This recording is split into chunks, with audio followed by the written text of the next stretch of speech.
going? Susan Ruth here. Thanks for listening to another episode of Hey Human Podcast. This is episode 317, and I spoke with Rachel Rettman. She and I met because she's a Pilates instructor, an excellent one at that, and I started doing Pilates to feel good about myself and feel healthier and get stretchy and all that good stuff.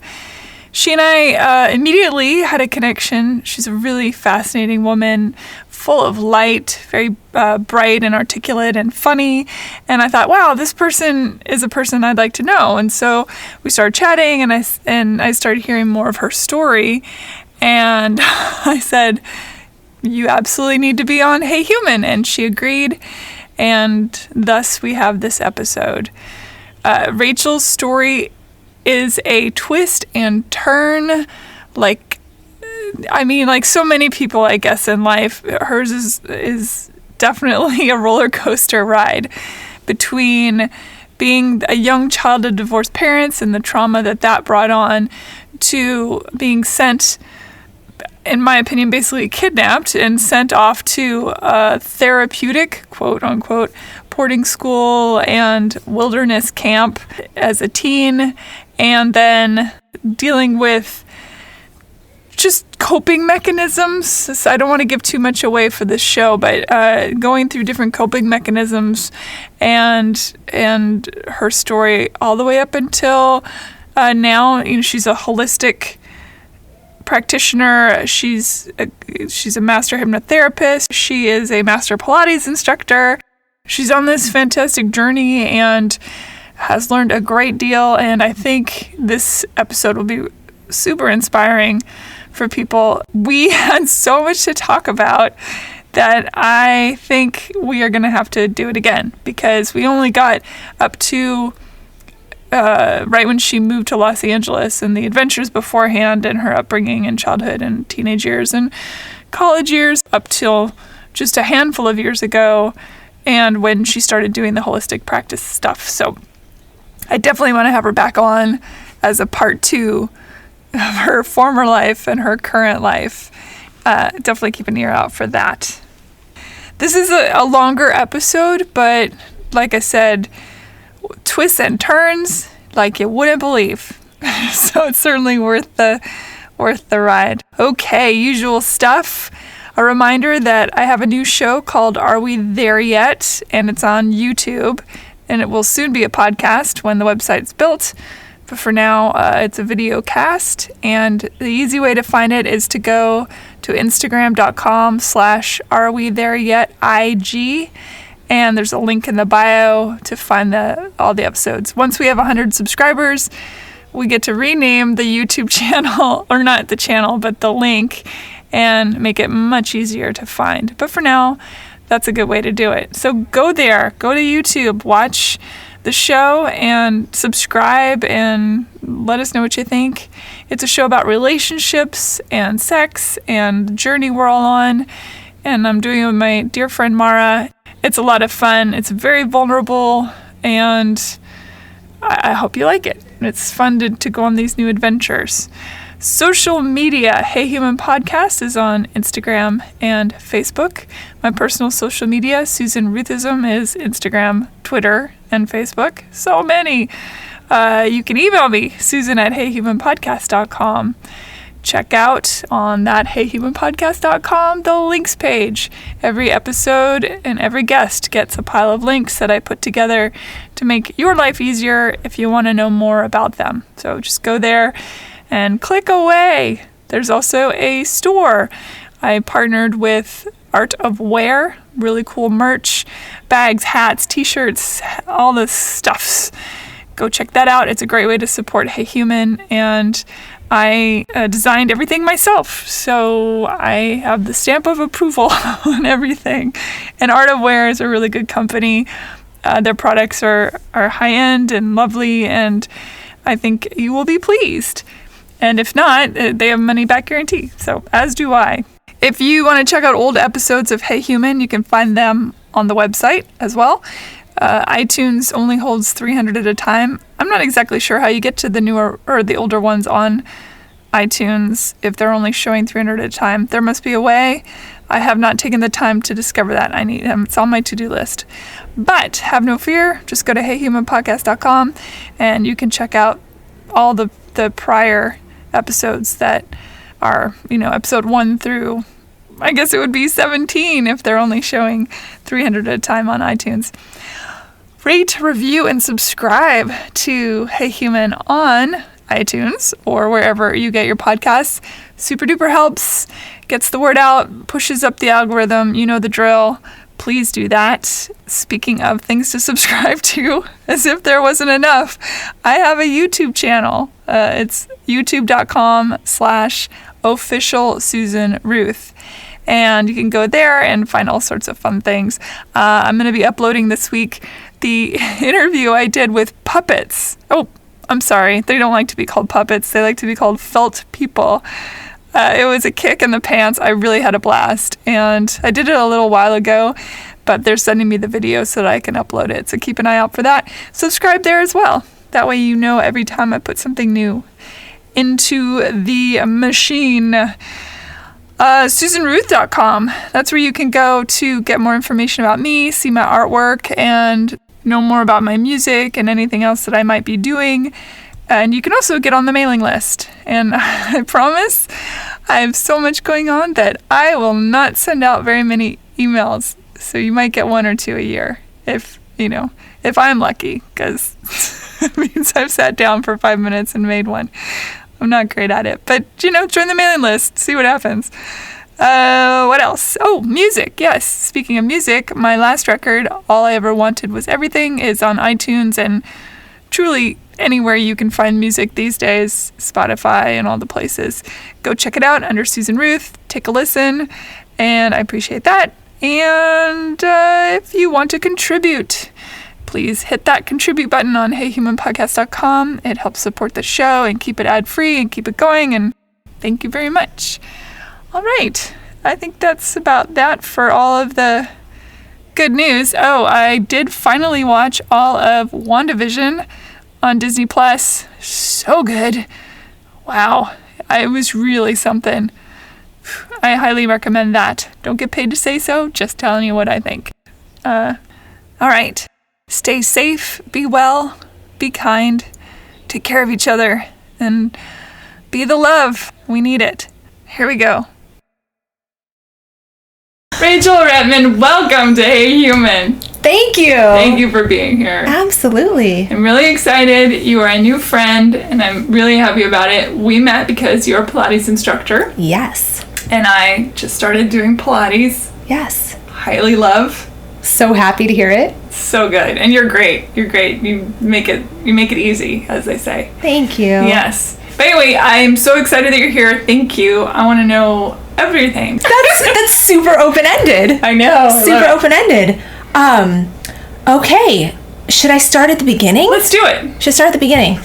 I was born in Seattle, Washington. So we're from the same place. Like, right. We are Pacific Northwest, born and bred. Mm-hmm. We talked a little bit about our love of music. Seattle music scene is still continuing to kick ass, really. Yeah. It's a beautiful thing. It's all the rain. People just want to stay inside and play guitar. Yeah, it's all the rain, and a little melancholy, I think, makes music really, really beautiful. Yeah, a lot of depression is what you're trying to say. What I'm trying to say. I'm trying to say that people are depressed, and they make great music because of that when they express themselves. Exactly. So yeah, born in Seattle, and I spent my time between Portland and Seattle. My parents got divorced when I was really young. I think I was 1 when they split up. And so my dad is from Seattle. Well, not originally, actually. That's kind of a story. It's a whole other story. He's not originally from Seattle. He was actually born in Europe. Oh. He was born in a displaced persons camp 1 year after World War II, because all of my grandparents are Holocaust survivors. So that's a whole story. But he came to Seattle when he was 3, so he's from Seattle. My mom's from Portland. So I actually really grew up going between the two. So if we're talking about Seattle music, I'm from Seattle. If we're talking about Portlandia, I get to be from Portland. So I get to go between the two, and they're also really connected. Also, how accurate is Portlandia, right? Portlandia is so funny. It is so funny. So funny, so accurate. So accurate. So accurate. I mean, shows brilliance. Yeah. It's very, very clever. And I really enjoy watching it. And it hits that little spot in you that says, I love where I'm from, and where I'm from is extremely annoying. You know, that piece, but you have such affinity for it, such love for it. Yeah. What is it? Women and Women Now, the bookstore. The bookstore? Yes. That's the best. Hilarious. Oh. Yeah, I love it. Anyway. Yes. Really quick though, before we move on with the childhood, your dad. Where was your dad born? Which displacement camp? So he was born in a displaced persons camp in Linz, Austria. Okay. So he was born in Austria. My heritage is German, Polish, Austrian, maybe a little Ukrainian. It's tough to know because borders changed a lot. And I have birth certificates got burnt up too. Well, and, I have no line on the history, which is, I mean, that's a challenge, you know, when you want to try to learn something about your family and it just, the buck just stops and there's just nowhere to go with it. But he was born there, and my mom, her brother, who was just 1 year older than her, was born in Europe, but she was born in the States. So my grandma was pregnant with her as they came from Europe to the United States. Interesting. So this was 1949, 1950. And I ask because I think our parents' stories so greatly shape our own, especially when they come from that kind of trauma. Absolutely. And I will say that in the last few months, I've been really diving into ancestral trauma. And it's funny to admit that I never thought it was a thing, because I thought, you know, I've got enough of my own stuff to deal with. I really don't need to think that much about carrying someone else's stuff inside of me. There is such a landscape here for me to work with already. But when it came to my attention that ancestral trauma is very real, and I actually just had these representations of it coming at me pretty clearly and pretty strongly, in this waking world, I mean, in here, in the now, I do also work with plant medicines in my journey in my life. So I wasn't sitting in an ayahuasca journey. I wasn't sitting with psilocybin. This was just waking stuff, and this stuff comes to you. It just comes, and you're like, oh, okay, I've got another facet of my life to tune into and to pay attention to. And ancestral trauma is extremely real. Yeah. Oh, there's a vast amount of things to talk about. So you would bounce back between mom and dad? I did. I started flying alone on airplanes when I was 4. They called it an unaccompanied minor. Can you imagine that today? No parent would do. No parent would do that. No, they won't let their child walk 10 feet in front of them today, and that child is 12. You know what I mean? Like, yeah, this kind of stuff doesn't happen anymore. It was a. I hate to overuse the word trauma, but it was a cool experience, but also looking back, it was a traumatic experience. Well, it forces you to be a little grown up. I was a little grown up starting when I was 1, and those two parents split. That was just how it worked. I got to be a little grown up from the beginning, from what I can remember. Do you recall, I mean, you have probably not a lot of recollection, but in those early years, do you remember getting that message, like, oh, now you should be a grown up, or now it's time to rise to the occasion? Or do you think it was just in the air? I'm a pretty sensitive person, and sensitive my senses are all very strong. Like, my hearing is very strong. I see a deep level of detail. My sense of smell is pretty intense. Those kinds of, I'm very sensitive to what I feel, and even what I touch. Like, I can touch people, and I just get different information. You know, even from just like a quick hug, I just get really different reads. And so, yeah, from a very, very young age, I was really clear that there were like adult characteristics and responsibilities that were for me to undertake. And as a child, I also very much remember that I did not relate to other children very well. So in any given situation, even at school, I would seek out the adults. socially, I would seek out the adults. And as a child, I do have two quite a bit younger than me sisters, one with the same mom and one with the same dad. But I was the only product of that union, so to speak. So I was something of an only child. So I was taken on a lot of adult adventures and had a lot of adult experiences at a young age too. So I was much more comfortable having conversations with adults in very adult settings than I was on the playground. I was like, why are those kids playing? Like, what's that about? Why are they having fun? Life's pretty serious.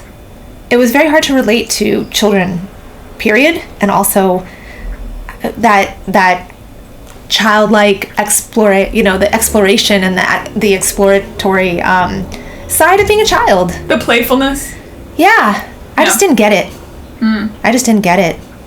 I watched it and it was strange. I'm going to shut this window too. Okay. The bus is so much noise.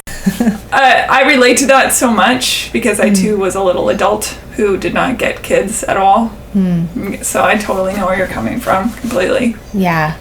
It's a specific kind of childhood to not connect to being a child. Yeah, do you think that is what makes you so playful now? Because you seem pretty much in your childlike personality. I mean, you got your shit together, don't get me wrong, but you have a playfulness. Yeah, absolutely. Absolutely. As an adult, in the last few years, especially with the kind of exploration that I've done of my own self, I've almost conscientiously made an effort to let those parts of me begin to surface. And I imagine that there's more of that to surface, more of that childlike curiosity. I've always been a really curious person and an excited person and a passionate person. I certainly spent many years pushing that down because it didn't, for whatever reason, feel appropriate. Just like little rainbow things. I still love little rainbow things. And I get excited about food and I get excited about playing and I watch other kids play and I'm like, I'm pretty sure I want to be doing that. Like, oh, you want to have a dance party? I want to have a dance party. Oh, you want to color? So do I. You want to do art projects? Me too. So it's definitely something that's resurfaced. Were your parents playful or were they? It's because sometimes I think in situations of divorce, the parents revert to childlike tendencies and the kids have to become adults. I hear that a lot. So I think I would say that my parents were serious about their parental responsibilities.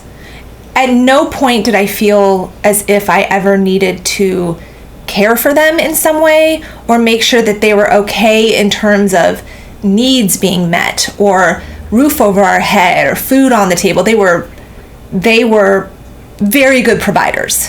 So as a child, I was certainly well taken care of, well appointed, well managed in that way. The way in which I felt that I had to be an adult was very much that ability to manage people's feelings or feel as if I needed to manage people's feelings.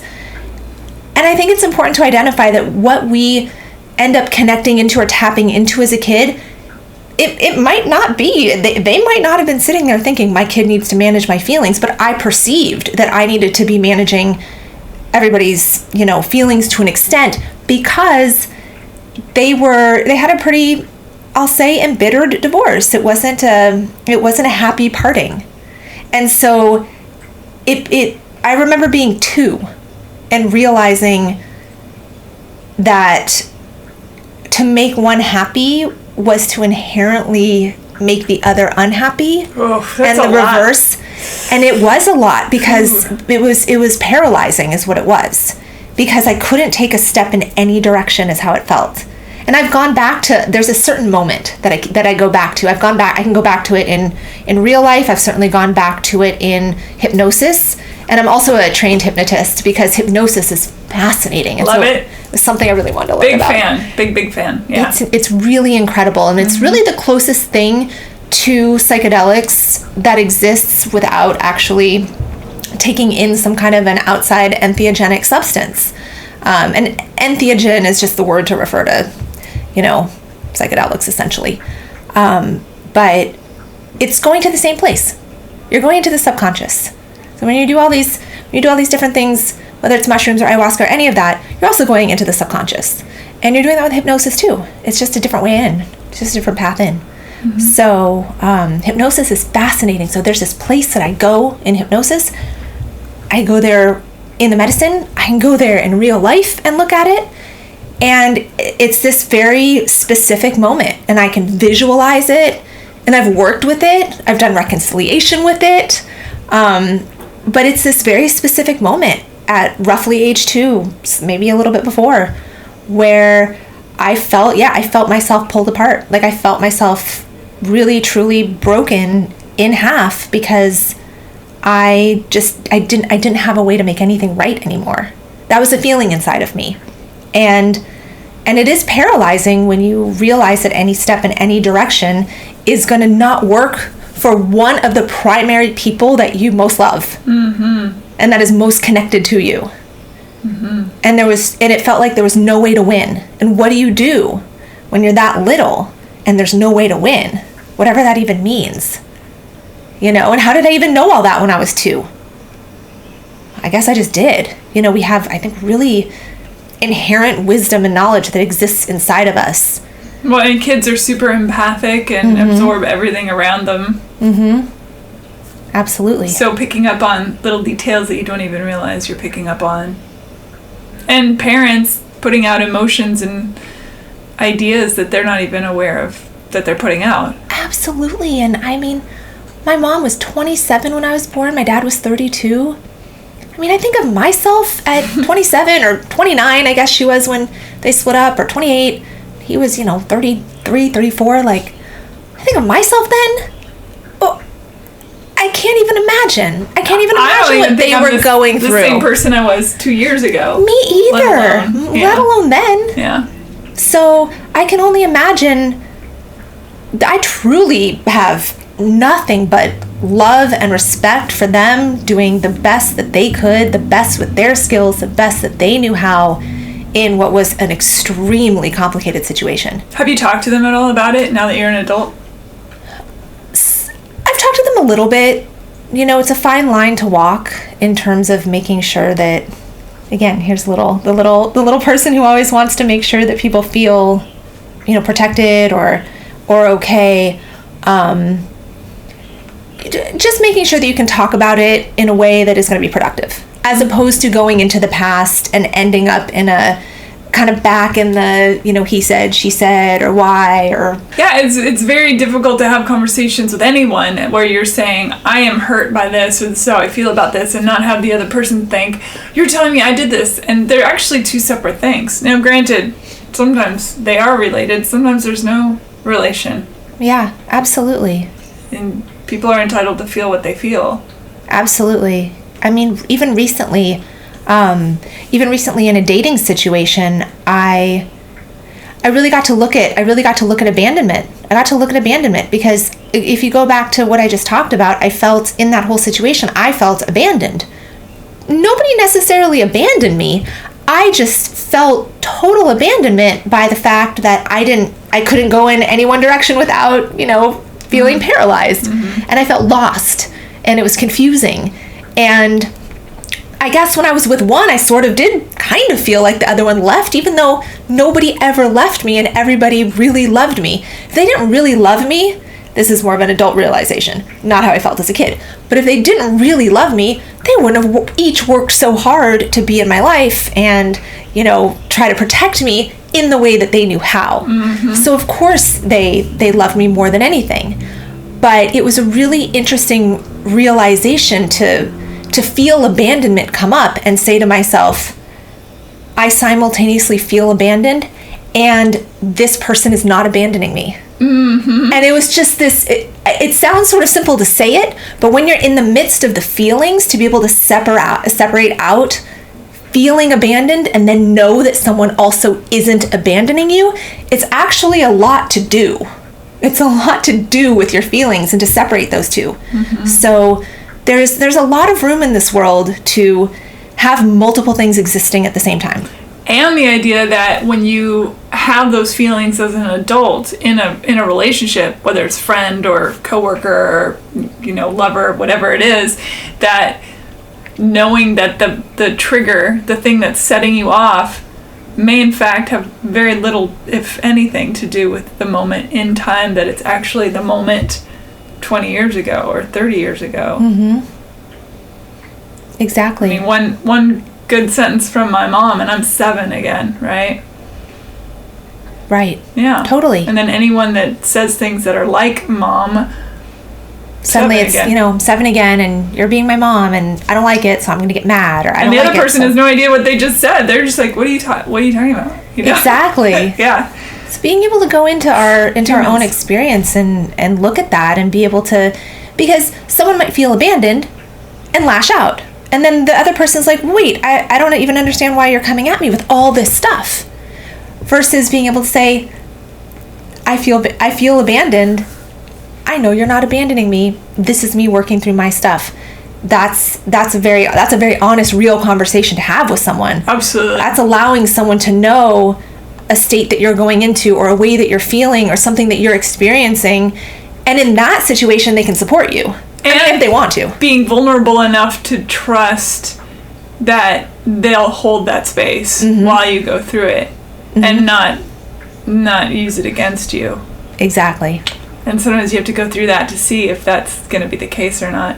You do, and you have to be willing to, and you go through that maybe, and you say, okay, well, I was vulnerable, and that person is not able to hold space for that. And that does not mean that I should continue my life any differently than I am doing it. I can continue with vulnerability. Easy to take that, though. If you've been vulnerable in the past and it has not worked for you, easy to take that and go, oh, this affirms that I should retreat. And that's not, at least for me, that's not the answer. It is, how do I build resilience? How do I keep building my own resilience? How do I keep standing in what I like to call redwood energy? Lately, I've been really like the energy of the redwood tree has been coming at me, and I just keep saying to myself, just embody the redwood, be the redwood. A redwood it's such a solid image. It's such a vast image. It's such a beautiful, grounded image, but it also exists in community. So be strong in yourself and continue to exist in community. Don't shun the community. Don't shun the connections. Their roots, the way that their roots join underground. I mean, most trees are just, I see trees are just people. They're just plant people.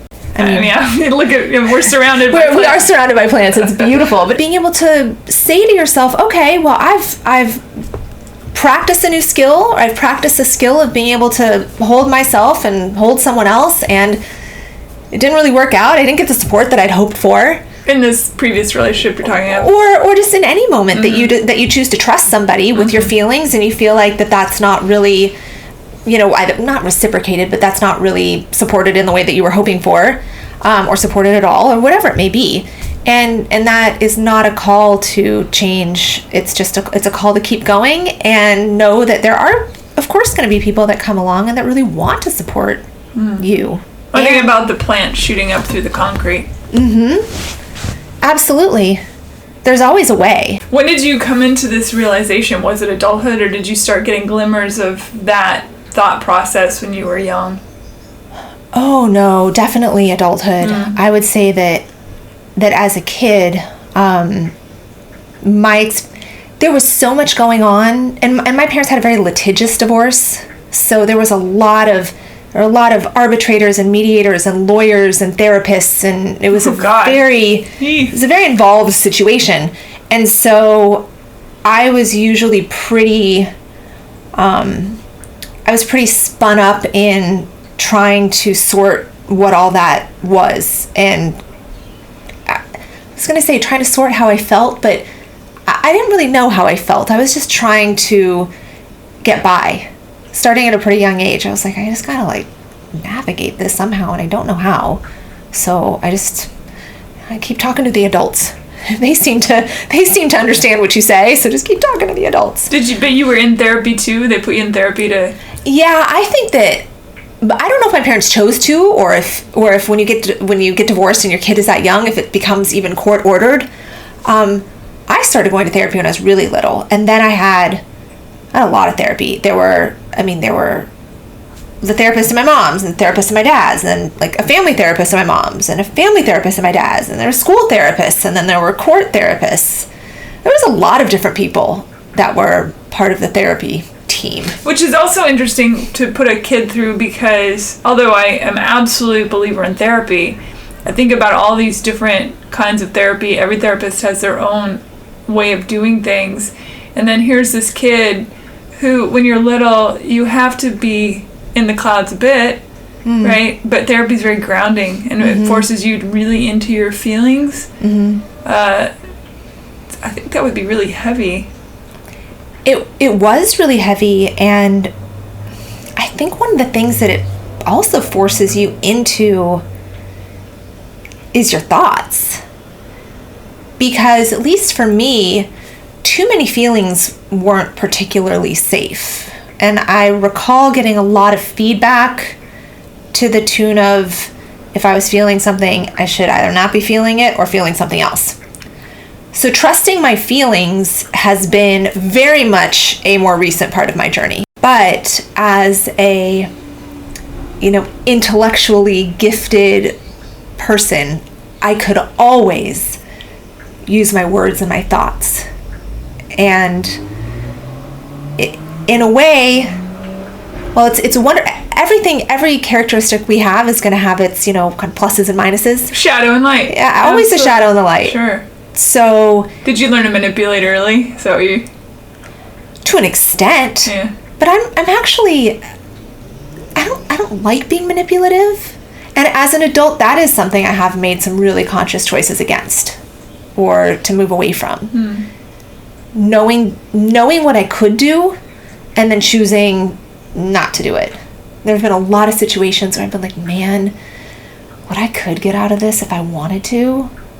And then knowing, like, but that doesn't feel right to me. Why would I do that? You're using your powers for good and not evil. My powers for good, yes. I made a decision a long time ago to use my powers for good.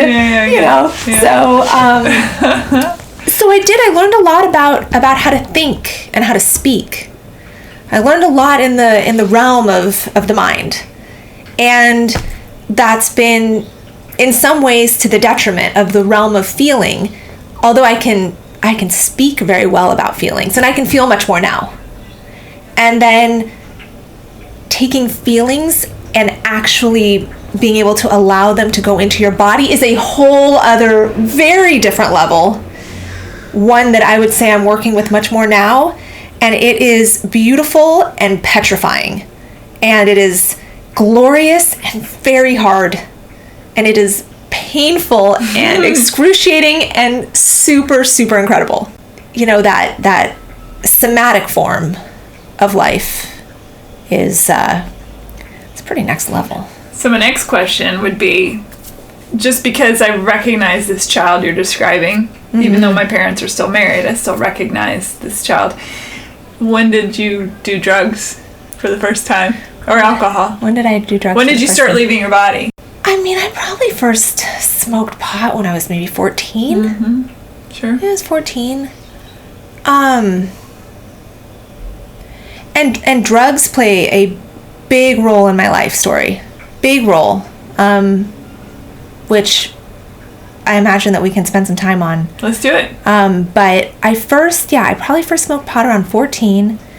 And I smoked some pot. I dropped acid a couple times. But that was pretty much, I was really, again, Seattle, early mid-90s, we were weed smokers, and LSD takers. And apparently and mushroom pickers, because mushrooms grew in everybody's yard. Yeah. I didn't experience psilocybin until college. But that is because when I was 16, I got sent away to a pretty particular kind of boarding school. And I got sent away also on a wilderness program, a very particular kind of wilderness program before I got sent to the very particular kind of boarding school. So I missed some social opportunities that otherwise most definitely would have presented themselves. Usually you got sent to places like that when you've been a bad girl. You've been a bad girl. I was living with my mom in Portland, and then when I was 13, I moved up to Seattle and lived with my dad. And that involved like a custody trial. So like a 10-day custody trial in the Washington State Court that had about 8 months or so of preparation ahead of it. Was this brought on by parents or by you? I asked to go live with my dad. Mm-hmm. I had no idea that was how that would play out. I mean, I was a kid. Sure. I was 12. Right. So I thought, oh, maybe I could go try living with my dad. It was a pretty simple thought to me. Not getting along with mom at the time? It was tough for me. I was just having a tough time, and I understand that 12 is a tough age, you know, and there were moms and daughters. Moms and daughters. It's challenging. Moms and daughters are really challenging, and I was having a tough time, and it was again, I look back on it and remember it being a little bit like I asked to move because I was a little bit alarmed by my feelings, to the extent that I was like, am I gonna like survive this? I wasn't sure. I just suicidal thoughts. No, Okay. Because I never ever, even in my darkest days, along many years of whatever, never did I ever want to take my life. I just wondered if whatever situation I was in, like would I be able to make it? Not necessarily would I actively take measures to stop it, but like could I survive this because this hurts a lot or something. I think that that's much more closer than the thought like of, okay, I could take a razor blade and I could cut my wrists and then I could bleed. I don't think I knew that. I had no idea that was a thing, or whatever form. I mean, life before the internet, life when you had 12 channels of cable was different. So it was more just a feeling. I was like, gosh, I'm 12 and this is tough, and I don't know how you survive this, and I'm 12, and that seems a little strange. So maybe I should go live with my dad. I didn't know that it was going to turn into what it turned into, and then how the relationships played out after that. I just didn't know. I can't say if I would have done something different. I did what I knew how to do at the time, which was something that felt like some kind of instinct to survive kicked in and was like, try something else, because I don't know if this is okay. So there was a custody trial, and I had to testify against my mom in front of her for an entire day at 13 in a courtroom. And I think back to that, and that is a tough experience. That is a tough experience. I would do anything that I could to dissuade anybody from ever. I mean, they have to have different ways of doing that now. Like, do it in a closed room. I don't know. Do it in a closed room with like a judge and the one lawyer from each side. I don't know what the better way is. Or just don't go there at all. Something. There's got to be a better way. I remember being up there on the stand. I mean, I remember it. It's the kind of trauma that lives in you, that comes up and visits you sometimes, and you know that it shaped you. And I know certain ways in which it has taken its toll, but again, people were doing what they knew how to do. Mm-hmm. They were following the path that they, I guess, knew to follow, or that they felt was the way to go, or the right thing to do. So did your mother understand at the time the situation that did she hold it against you, do you think? That I moved? That you even, the things that you said in trial, that you, in the custody hearing, it's not a trial, she held it against you. I mean, yes. She did not see the insanity of making a child testify. At the time, that was what was done. I hope they don't do that anymore. They can't do that anymore. The thing is my parents, as their child, I have deep empathy from where both of them are coming from. And again, I have such deep love for who they are and how much they've done in their lives and how much they went through, how much they went through to be the parents that, also hurt me. These are the kinds of experiences that when you are in psychedelic medicine, I've had these moments where in 1 second I can see their entire lives. And it creates, again, this deep love and deep compassion, because it's like I can see everything that happened in literally 1 second. I can feel it, I can see it, I can work with it. And so I think that at the time, my mom felt that she had to go through all of that in order to take on my dad. And my dad felt that he had to go through all of that in order to take on my mom. And I'm sure each one felt that type of level of intensity and trial and whatever was caused by the other and was perpetrated by the other. Drama feels what I mean? Good. Yeah. It's a dopamine. It is. It's a dopamine hit. And you know what else it feels good in a way is backing into your corner and digging in and saying, I am right.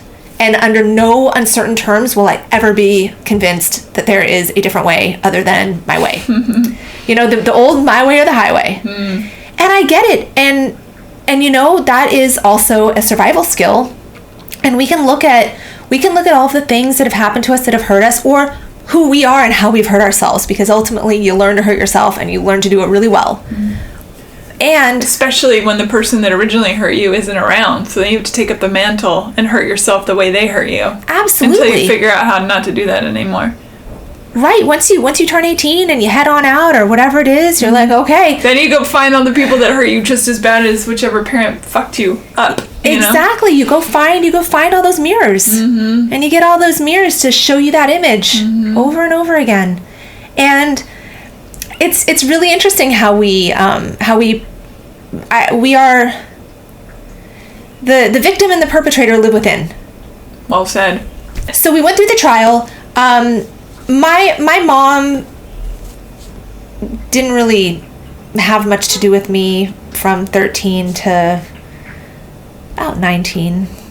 Yeah. So those are some tough years to not have that kind of support or role model. Was your dad remarried at this point? Yeah. So my parents actually both got remarried. I met my step-parents when I was 3. So my dad met my stepmom and my mom met my stepdad when I was 3, and they both got remarried right before and right after I turned 5. So there were new parents in my life within 3 months of each other. How'd you feel about that? Wow. I mean, that's gotta be confusing. I didn't really love it. Especially, probably more so my dad though, because I didn't see my dad very much. So all I wanted was time with my dad. And here's this lady. And someone else is taking time, I'm a little kid. I mean, that's the, so. It's the old Oedipus and Electra situation. Yes. Yeah. So I definitely, anything that got in the way of time with my dad, sure. which was most things, right? It was our visitation schedule. It was custody. It was the divorce. It was then me living in another city. It was also, he worked a lot. He worked in finance, and the 80s and the 90s, I mean, these were the glory days, big right? Time. So he was busy. I mean, I remember being little and being on my visitations, and he had a car phone. Even before he had a car phone, no, maybe this is when he had a car phone. He had remember, there were the brick cell phones, right? There were the brick phones. Before the brick, there was an actual, small briefcase battery pack phone that got carried around. I don't know if it had a wire or not, but you carried it with you like a small briefcase. They came from, that was military, right? That was the first gen military to civilian. So my dad had one. He was a big mover shaker. He was a mover shaker. Was the other briefcase filled with cocaine? I've never actually asked him if that was his thing. It was the 80s. Knowing him, I don't know that was ever really his thing. Did he have a monochromatic suit? There were definitely monochromatic suits. There were there was a Mercedes-Benz. Oh, I learned to drive on a giant Mercedes-Benz. It was actually terrifying. Like, it's terrifying. It's terrifying when you're learning to drive and your dad is in the passenger seat saying, don't you dare sideswipe my motherfucking Benz. You're like, oh my God. Like, how am I going to get through this? Listen, any parent listening, do not be the one to teach your children how to drive. It's so traumatic. You have to send them to driving school where there's somebody not related to them telling them how to do it. It's not okay to teach your kid, unless you're on a farm or something and can drive into a field of forever. It's so traumatic. Anyway. It's really traumatic. And I did go to driver's ed. I did learn. But I went to Sears driving school. Oh, that's so funny. My dad was so stressful teaching me. I could not deal. I was like, I'm going to Sears driving school. I can't do this. It's really stressful. I remember merging on the freeway for the first time. I honestly thought I was going to pass out. I was like, I'm going to pass out behind the car, behind the wheel. There is no brake. Everybody's going to die, but I'm just going to have to try anyways, you know? But also, if you're going to teach your kids how to drive, either be okay with your nice car potentially getting demolished, or figure out another vehicle to use, because don't you dare sideswipe my motherfucking Benz. Also, the can of beans is always the gas. Can of beans, always the gas. Don't make the can of beans the brake. That's what the corn is for. Wait, what are these cans? Like when my dad was before he ever got in a car, it was the cans that you line up and your feet had to touch the right thing to be gas and brake. I learned on a stick shift. Oh, I learned on an automatic. Okay. I'm like, what are these cans? I'm like, oh my God, there's food involved? Like, I mean, I am Jewish, so we do like there to be food involved, but, you know, I didn't think of the beans and the corn. Oh my goodness. All right, so you go to live with dad and new stepmother. I go to live with dad. Well, stepmother at that point has been married to my dad for 8 years, so we've known each other for a while. But, you know, at that point, we did not get along. And to her credit, you know, she did a lot for me. I mean, she really did. And if she hadn't been there, there's no way my dad would have had the bandwidth to stay in my life. He just wouldn't have. He just wouldn't have had the time. He wouldn't have known what to do. You know, she did a lot. And I was never taught to respect her. And so I didn't. And I'll take responsibility for that. I mean, I'll take responsibility for being a and I was a pretty surly teenager, just to boot.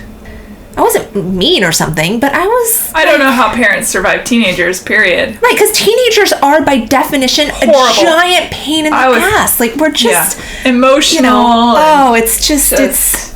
And then... everything is huge. And if you're listening to, you know, Alice in Chains and 9 Inch Nails in your spare time, it's not going to get any better. Like, it's not going to be any less dramatic. Yeah. It's not going to be any lighter. There's not levity to be found in that kind of... Courtney Love, I am doll parts. Right, I am doll parts. You know? Like, So the environment also did not necessarily support anything other than the misanthropic, sullen teenager that I most certainly did my best to embody. Although with my dad, I was always, I mean, we always, even through all of that, got along. And then their daughter, my little sister, was born when I was 13. So right when I moved up there was right when that new baby came. And that was tricky. Pretty tricky, because, you know, it was like that little family was being formed. It's like I was half wanted and half a wrench in the plans, is the best way that I could describe it. And half a built-in babysitter, maybe? Yeah, half a built-in babysitter if one felt that I was trustworthy, which I was. I babysat for other kids, but I don't know if the, you know, relationship so much existed. If I recall, my stepmom hired babysitters. Like, I don't think she left my sister with me very much. Although lots of other parents left their kids with me.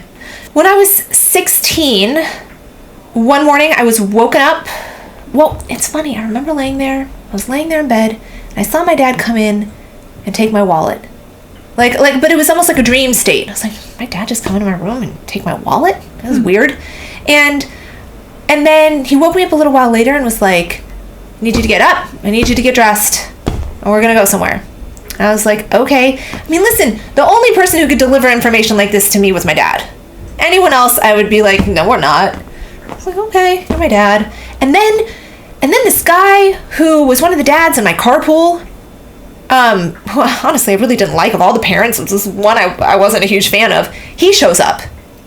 And him and my dad are like, we're taking you to the airport, you're going on a trip. And I'm like, okay. And like, there's a bag that's been packed for me.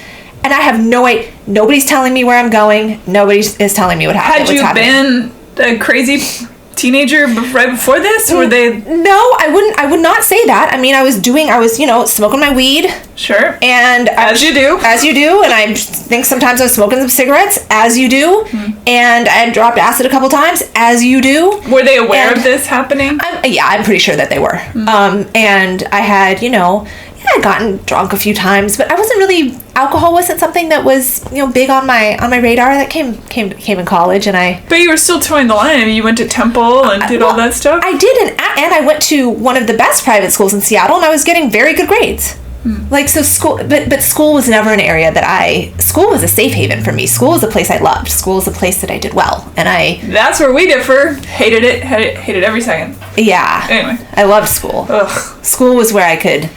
And then there were teachers that I could sometimes talk to, or maybe even a counselor, depending on different times in my life. When I was in seventh grade, and all that preparation was going on for the custody trial, and then the trial happened, and I want to say it was probably March was when the trial was. That whole year up till March was all preparation, and it was very stressful in my home during the preparation, and very kind of angry. Every day I loved going to school, and I would go see the guidance counselor every day because I just needed... Were you staying with your mom during the prep for the trial? Where you had to say, I want to go live with my dad? Yeah. Oh, no, it was a lot. It was a lot. I remember it. All right, so... It was interesting. So... Neighbor guy shows up. We go to the airport. Nobody's telling me where I'm going. I get put on a plane to Boise, Idaho. Terrifying, first of all. Completely terrifying. It's like a little bit kidnappy also. Well, so usually they hire what are called escorts to do this. So usually, equalitarian guys like come and take the kid and put him in handcuffs and fly with them.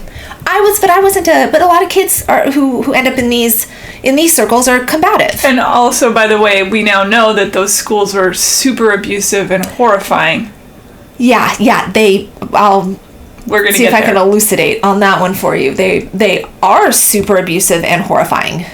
And so you're 16. So I'm 16. So I get flown to Boise. A friend of ours, like a family friend who I know, happens to live in Boise. So she meets me at the airport because she is there to get me onto my next flight, which is into the middle of nowhere, Idaho. So one of those like regional flights.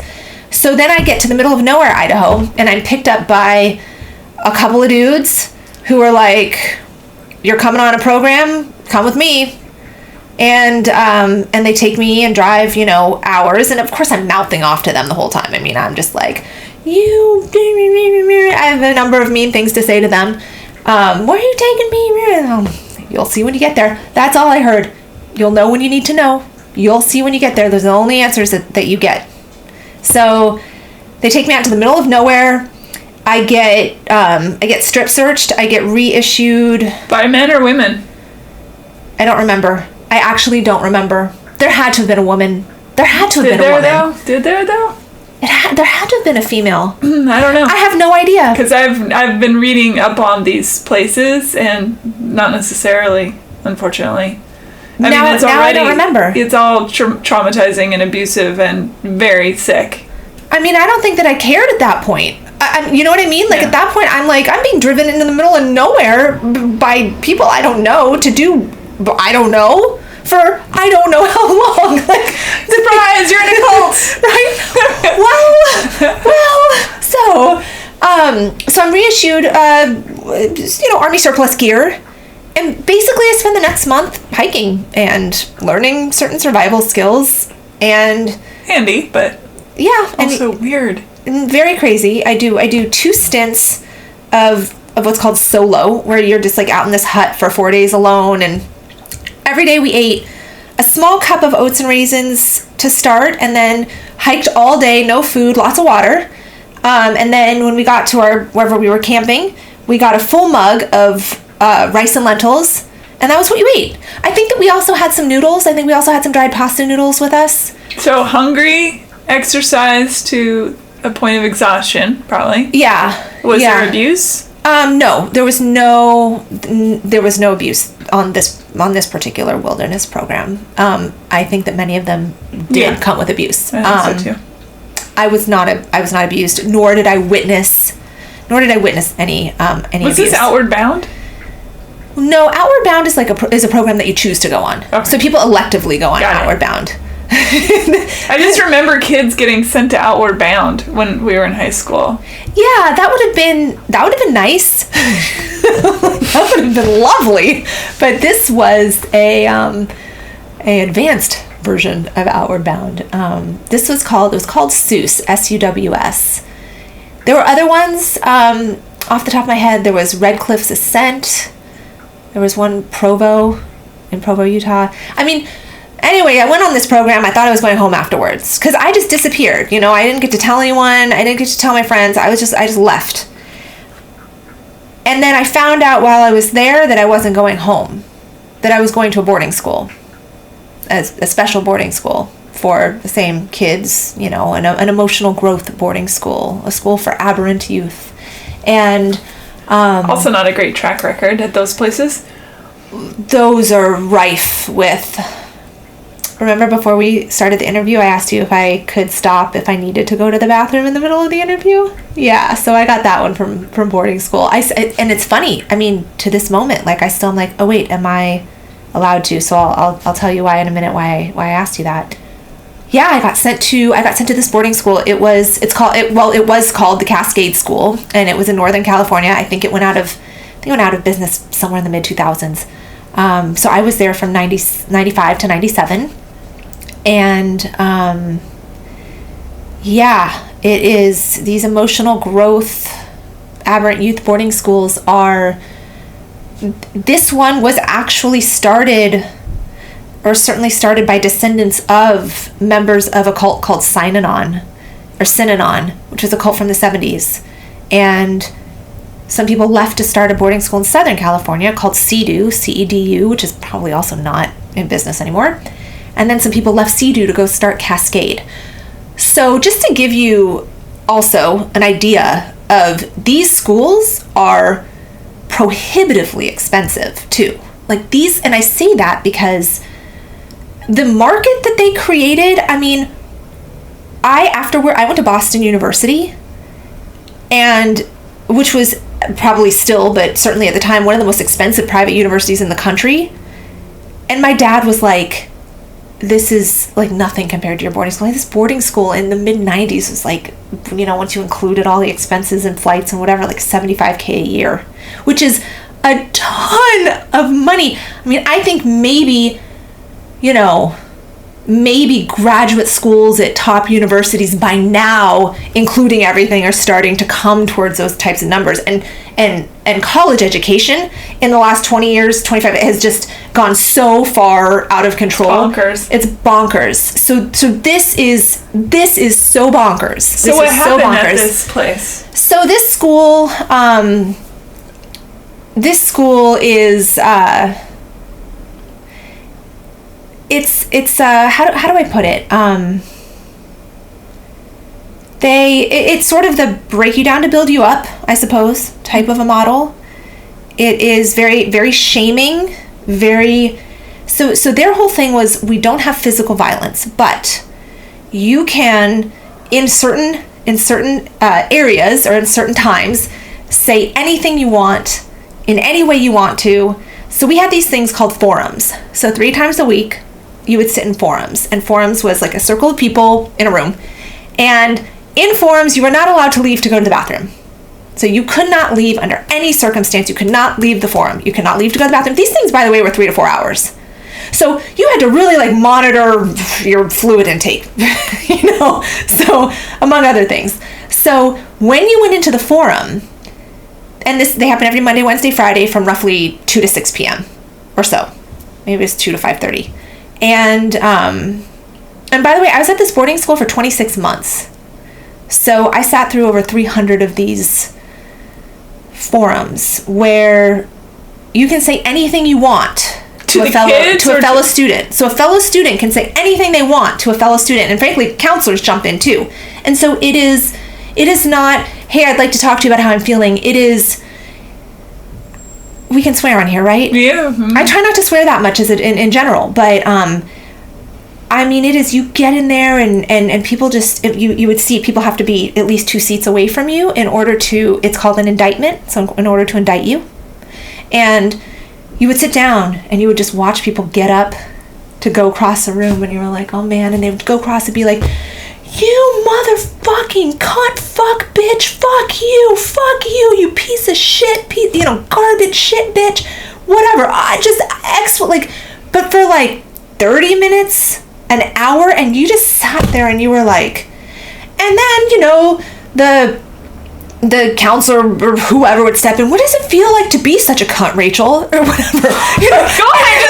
No, seriously. And then you're like, and then they try to work it around to, well, isn't this just because you hate your mom? And then you're supposed to start crying and do your work, right? So this is all a way into to do your work, and you would run anger, as it was called. You scream at the floor, but you're really just screaming at your dad, or you're really screaming at your mom. I mean, those are the 2 primary, people we're working on, right? Or maybe some other person who caused major harm to you in your life. And so it was all just this. It was verbal attack therapy. That's what I was trying to think of a minute ago. It was like this verbal abuse, verbal attack therapy, and you couldn't leave the room. And I was always one of those, I've always been one of those people that people just had a lot of opinions to share about and with. And so almost every one of those forums I was getting indicted. My first forum, I had been at the school for 24 hours. I was indicted. Even the counselor was like, wait, didn't she just get here? Didn't you just get here? I was like, I did just get here. He's like, what do you have to yell at her for? I'm like sitting there like, yeah, what do you have to yell at me for? Like, I just got here. Oh, it's been so surreal. It was really surreal. And what's interesting is Paris Hilton actually speaks out about this, and it's she just went to Congress about it. There's a hashtag. It's breaking code silence. That's what it is. It's hashtag breaking code silence. And Paris Hilton went to my school. She went to Cascade. She was there for 3 weeks. She talked about getting hosed down and strip searches and shamed and the hosed down abuse, and stuff. That's the wilderness program. That's the wilderness program.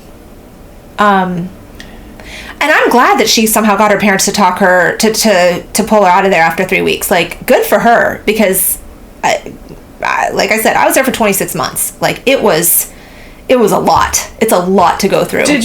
Did you get abused by counselors, or did you get abused by other kids? So there were definitely times when I could see things going in a direction, and I don't know if you want to call it self-assured or survival instinct or whatever you want to call it, enough to be like, yeah, I need you to get away from me. There was a lot of stuff where I was maybe confused on right or wrong, but when it came down to abuse, like, I knew where the line was and wasn't. So they did separate the sexes in terms of, like, girls really hung out with girls and boys really hung out with boys, but there was a lot of touching and a lot of physicality. So, like, we'd have these things, they were called smush piles, and it was just like a big group of girls all like laying kind of crisscross on top of each other, like cuddling, I guess is the word for that, but like a big pile, and then boys, a big pile of boys. Although there were a lot of male counselors who would smush with girls. And that certainly happened plenty, and that was where, like, when I first got there, I remember this one counselor, he was pretty young too. Like, he was that age where it was, you're an authority figure, but you're also a little too close for comfort. And I remember at one point him being like, I love you, Rachel, you're so, whatever. And I understand that, maybe he was like talking the line of the feelings and stuff, because we also were there to like talk about our feelings. But I remember that happened, and at that point I stopped talking to him, because I was like, that is the only thing you do, is you stop. Like, you just stop talking to people like that, because that goes somewhere fast, and I could recognize that.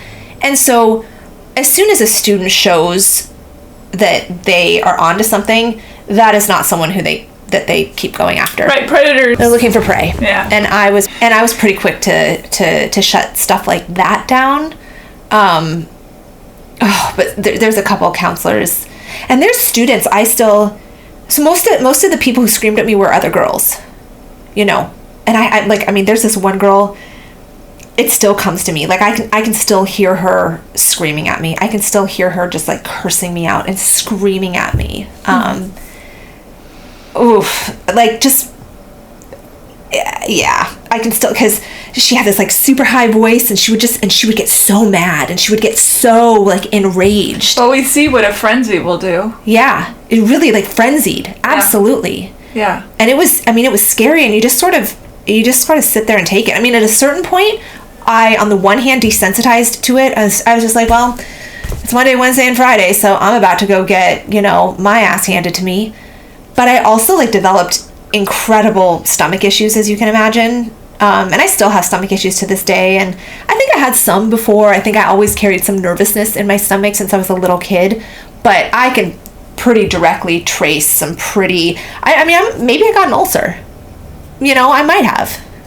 And I remember, I was just in the bathroom before every one of those forums, just because I knew I was about to just be eviscerated. Yeah. And it became, again, I knew it was coming, but my body had extremely physical responses to it. Well, that's normal, right? Your body, in order for you to have the fight or flight, it has to expel whatever might slow you down. So that's very normal. It makes a ton of sense. Mm-hmm. It makes a ton of sense. That's a protection mechanism that your body has. Get rid of anything. Also, probably to put off scent is my guess. That's sort of a primal level. How did you get out?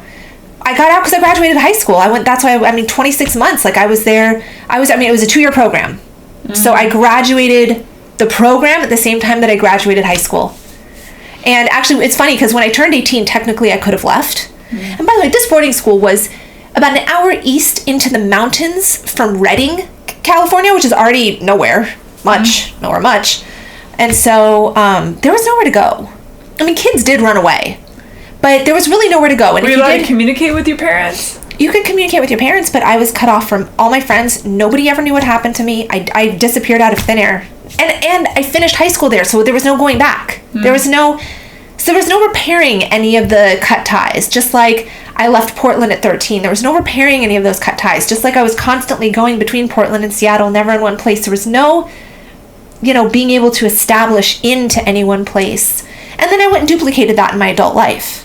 Always moving around and going new places and just never grounding, because that's what I knew. What changed it? What changed it? Like, what helped me to start to learn to ground? Well, when I went to Boston University after boarding school, and did they look at that and go, wait, where were you? In terms of like a reputation, it was just a boarding school in California. I went to boarding school in California. Mm. I got good grades. I got traditional studies at this place. The reason that my parents chose this particular school, I guess, as opposed to a number of the others, was that this one was the best educational of these kinds of schools. Mm. So I was the most, even I went there though. I remember going into, I was in French 2 at my school, and I went into like French 4 and French 5. I mean, it wasn't on par with where I was at, but I got good grades. My SAT scores were, I didn't get to study for it or anything, but took it. Went to Boston University, and then did some stuff after school, which was mostly partying, and as I was in school, drinking and drugs, like recreational drugs, all that, more. How did you say to your parents, what the fuck did you do sending me there, or did you just have peace with it? Oh, well, when you're there, no matter how much you ask to go home, I mean, they've been heavily trained by the staff to, take any of that as, your kid is just, doing what they do and manipulating you as they do. And this is why you sent them here in the first place, right? Because, so for me, there was no getting out of there. As far as... But graduating, I mean. But the truth is, when I graduated, by then, I'd been there for so long that was what I knew. I knew this little tiny bubble of a world of 150 people in the mountains in Northern California. So 6 weeks later, going to Boston University was a pretty swift kick in the rear. And I was not... Oh, and they kept... I mentioned they kept males and females separate. You weren't allowed to have any relations with the opposite sex while you were there. This is before the time when anybody considered same... I mean, like, there were a couple kids there that maybe were, homosexual or whatever, but overall, I mean, nobody was worried about girls and boys at all. This is mid-90s. So, and my friends are all guys because they were nice, basically. I mean, although a couple of my best friends now are actually from that school, like best girlfriends are from that school because, and they're from Seattle too. Which I didn't know them before. It's just coincidental that we happen to have met at the school and they happen to, be from Seattle. Interesting. But yeah, so when you leave there, you're, it's like Stockholm syndrome, right? Like you've been so conditioned and you've been so, like I kind of left there and I was like, I was just in, like for all of the trauma, I was in peace, love, feeling land where we talk about our feelings because we could spend hours talking about this school, all the workshops that they had, all the emotional growth. There was inner child work, there was shadow work, there was all that stuff that the truth is, if I were to go there now, I would probably like cutting out the abuse and there's a bunch of richness in the program. There is. But we were kids and we were being abused, We lived in like dorms that were, everything was groups, everything was a big group. So something that really happened to me afterwards was becoming very, very like withdrawn, not from people overall, but kind of. I mean, I was like, when I went to college, I signed up for a single dorm. My dad was like, what did you do? I was like, well, they sent me a piece of paper and asked if I wanted a single. He was like, did you look at the differential of like what that entails? Like, I was like, I don't know. I just filled out a form. I was at a school. Nobody helped me. I just checked a box. They asked me if I wanted a single. I said yes. It was just like, because after living with all those people in my space and all these girls and all this touch that I did not consent to and that I never liked and that I never wanted, but that I had to do in order to be a part of the program. I mean, I got yelled at enough for not being, toeing the line or whatever. Mm. It was really invasive and it was really violating. And I went really far in another direction. My best friend and I talk about this a lot. Like because of all the numbers, she became somebody who found safety in always having people around her. And I really became someone who found safety by really keeping everybody really far away and keeping some, control over my solitude and my environment, because having people come in. Bodily autonomy, that's right. I didn't have, my body autonomy was taken. At the same time, I never learned how to interact with the opposite sex. I never got to practice, I never got to learn. So going back out in the world was very scary, and I definitely had, over the years, a number of steep learning curve types of experiences with men where I was not prepared. And I think that was honestly one of the biggest disservices, was not allowing, because once you reached a certain, like your last 6 months at the school, they did allow you to have your dating privileges, as they called them, where you could like date a classmate or whatever, but they wouldn't allow me to do it, because I was always pegged as someone who had a lot of friendships with boys and not enough with women, and so I needed to stay away from boys and keep focused on the girls. And it's like, okay, but that's not a life skill that's going to help me. Like, you got to give me some life skills that are going to help me. Mm-hmm. Especially if you identify that I'm someone who tends to gravitate towards men, then please give me a chance to learn how to interact with them. And not in terms of smushing. And not in terms of smushing. I just want a normal. Nothing. What an awful word also to give it. Oh, smushing. It's awful. Honestly, you just said it and I was like, ooh, sorry. Yeah, no, it's okay. It's totally fine. I heard it come out of a different mouth and I hadn't heard it in a long time. And I was like, that's a tough word. Yeah. Not okay. Not okay. So Boston University was surprising. And I chose to go very far away from where I had inhabited my life to date. I was wild. And then after school, I just kind of, I worked and I worked to live. You know what I mean? I wasn't like on a try. I majored in psychology. I did very well. I was on this honor society and that honor society and graduated magna cum laude and all that stuff.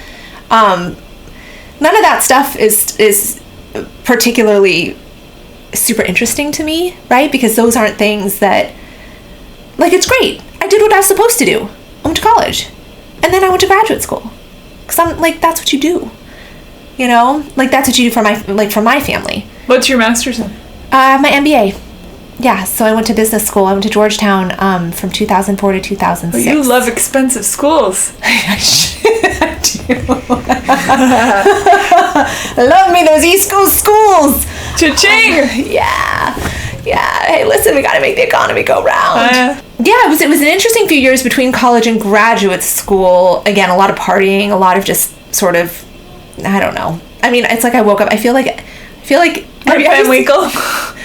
Well, I was gonna say, have you seen Legally Blonde? Yeah. You know when she's like submitted her video admissions essay or whatever. They're like, I wonder if she just woke up one day and thought, I guess I'll go to law school. And then the guy's like, well, lapse in judgment aside, we'll let her in or whatever. And I woke up one day and I was like, I guess I should go to graduate school. Like, it was just, I just wasn't doing all that much, but I was having fun and trying to live life and learn. You had a lot of catching up to do. Making up for lost time, college and grad school, learning how to be a fully functioning human. Did it take a while to get there? Did it come online pretty quickly? Oh, no, I would say it was definitely not an innate process. Yeah. It was not an innate process. When I went to graduate school to go to school, and that was actually...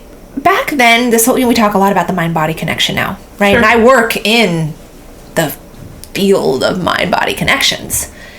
And but it wasn't something that was talked about so much then. Of course, you had people doing yoga and you had all that kind of stuff, but it was still quite fringe as compared to the way things are now. I mean, this is in 2004. But I mean, if you go back 18 years from right now, 18 years, like what's happened in the last 10, 12 years is totally just pretty much with the rise of Instagram. It's just totally changed. Literally everything we know and the way we exchange information and the way that we popularize concepts in life and learn and all of that. So when I got to graduate school, for a bunch of reasons, I was dating someone and I thought it was the love of my life, and then he didn't end up moving with me, and that was really difficult to deal with. And then I was in this new city, in this new school, and I'd never taken a business course in my life. Almost all of my colleagues were either business, finance, or econ undergrad. I was a psych undergrad. I just felt like a little bit of a fish out of water. I was like, Elle Woods, nobody likes me. I'm the one in a red dress while everybody's wearing a black suit. Probably the only one that could start a fire with just a rock and a... I was definitely the only person who could start a fire with side of the flint and the rock and spark and the blow the tinder bundle and yeah, definitely. Good skill. But... Right, I'm not the worst. You wouldn't think it to know me, but I'm not the worst person to get stuck in the woods with. So due to a bunch of different circumstances, I was having some anxiety, and I wasn't sleeping all that well, and I was having some physical pain. So I went to student health. I mean, I did what made sense. I went to the doctor, right? So they gave me Ambien for sleep, and they gave me Xanax for anxiety, and they gave me Vicodin for pain. And as someone who had done a lot of drugs at that point, a lot of different drugs, but again, recreationally. It was always recreational. I had boundaries, what you did on a Saturday night or a Sunday morning, whatever, you didn't carry into a Monday. I had some good rules in place. I didn't know what was going to happen. I didn't know what was going to happen when I got prescribed things that you take regularly. Well, also that's quite a cocktail. Yeah. And listen, I mean, I took the Ambien for a long time. I took the Xanax for a long time, whatever. But take it or leave it. That Vicodin, though, that went right in. It just, our bodies are all designed differently. And for some people, they take opiates and it makes them feel sick. Or some people take them and it makes them feel really drowsy. Or makes them feel disoriented. And for me, it was like, how have I have I lived without this? Have I lived without this? Where have you been all my life? And actually, it's interesting. I remember my mom had an operation, and so I tried OxyContin before. I just tried, because again, I'm experimental. And I liked it, but it's just really different when things get prescribed to you, and it's okay to take them, and they come from a doctor. It's sure. it's like a different mindset. I had no idea that I was going to become a drug addict. I just didn't know. And part of me looks back and it's like, well, you should have known.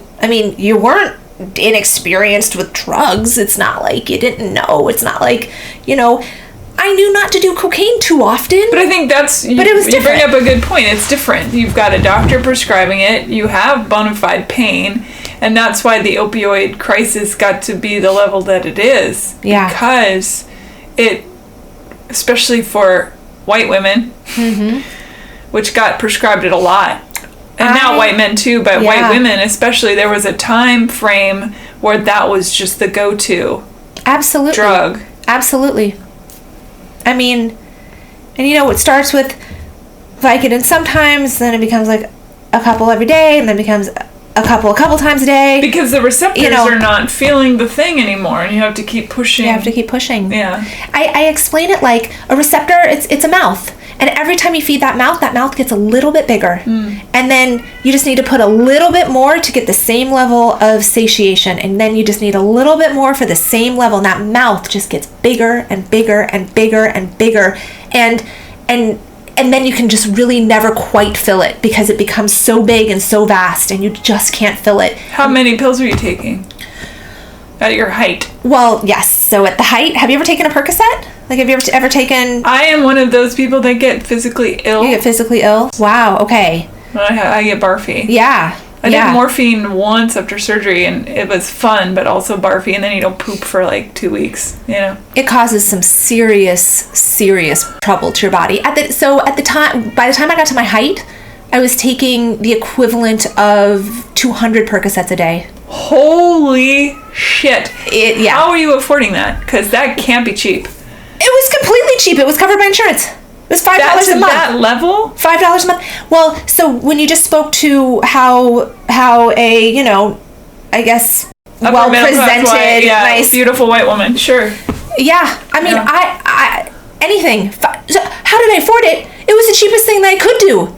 I think it was one acupuncture appointment in a month cost me more than they were $5. I guess it's not like that anymore. Now they have all these checks and balances because of what happened to people like me. And once you get routed into a pain management clinic, forget it. That's just drugs being pushed on you. They used to give me fentanyl. I got prescribed morphine. Did you know what the underlying pain was? And I got diagnosed with fibromyalgia at some point. Oh, that was a big one back then. Oh, it's huge because they didn't know what to do with you. Yeah. So your fibromyalgia. How are your kidneys doing during all this? Well, I'm surprisingly healthy, and I was somehow quite, I guess, not healthy. I was all that good food I was fed as a child somehow carried me because those oats and raisins, man. Oats and raisins, those rice and lentils, man. Thank God she had a month of rice and lentils because really fortified. That is so many pills. Plus, I would take a few Xanax and a handful of muscle relaxers and some Ambien and whatever other. And was this checking you out, or were you conscious and moving through your life, really adapting to that feeling? Because some people do that. You lead two lives. You lead I'm going to present as much of a productive thing as I can, and I'm going to do that so that I can have my only thing that I care about, which is my life as an addict, right? Mm-hmm. So it becomes, you're really like a double agent. It's the best way I can describe it. It's like you're really a double agent. You are two people in one. It was really tough because, of course, people who knew me knew there was very much stuff wrong. And if you got to know me, if you started to spend like real quality time around me, the holes were very apparent. But I was very much able to overall present. So I left graduate school very much addicted to opiates. I finished graduate school and actually I was so exhausted after graduate school. I was home.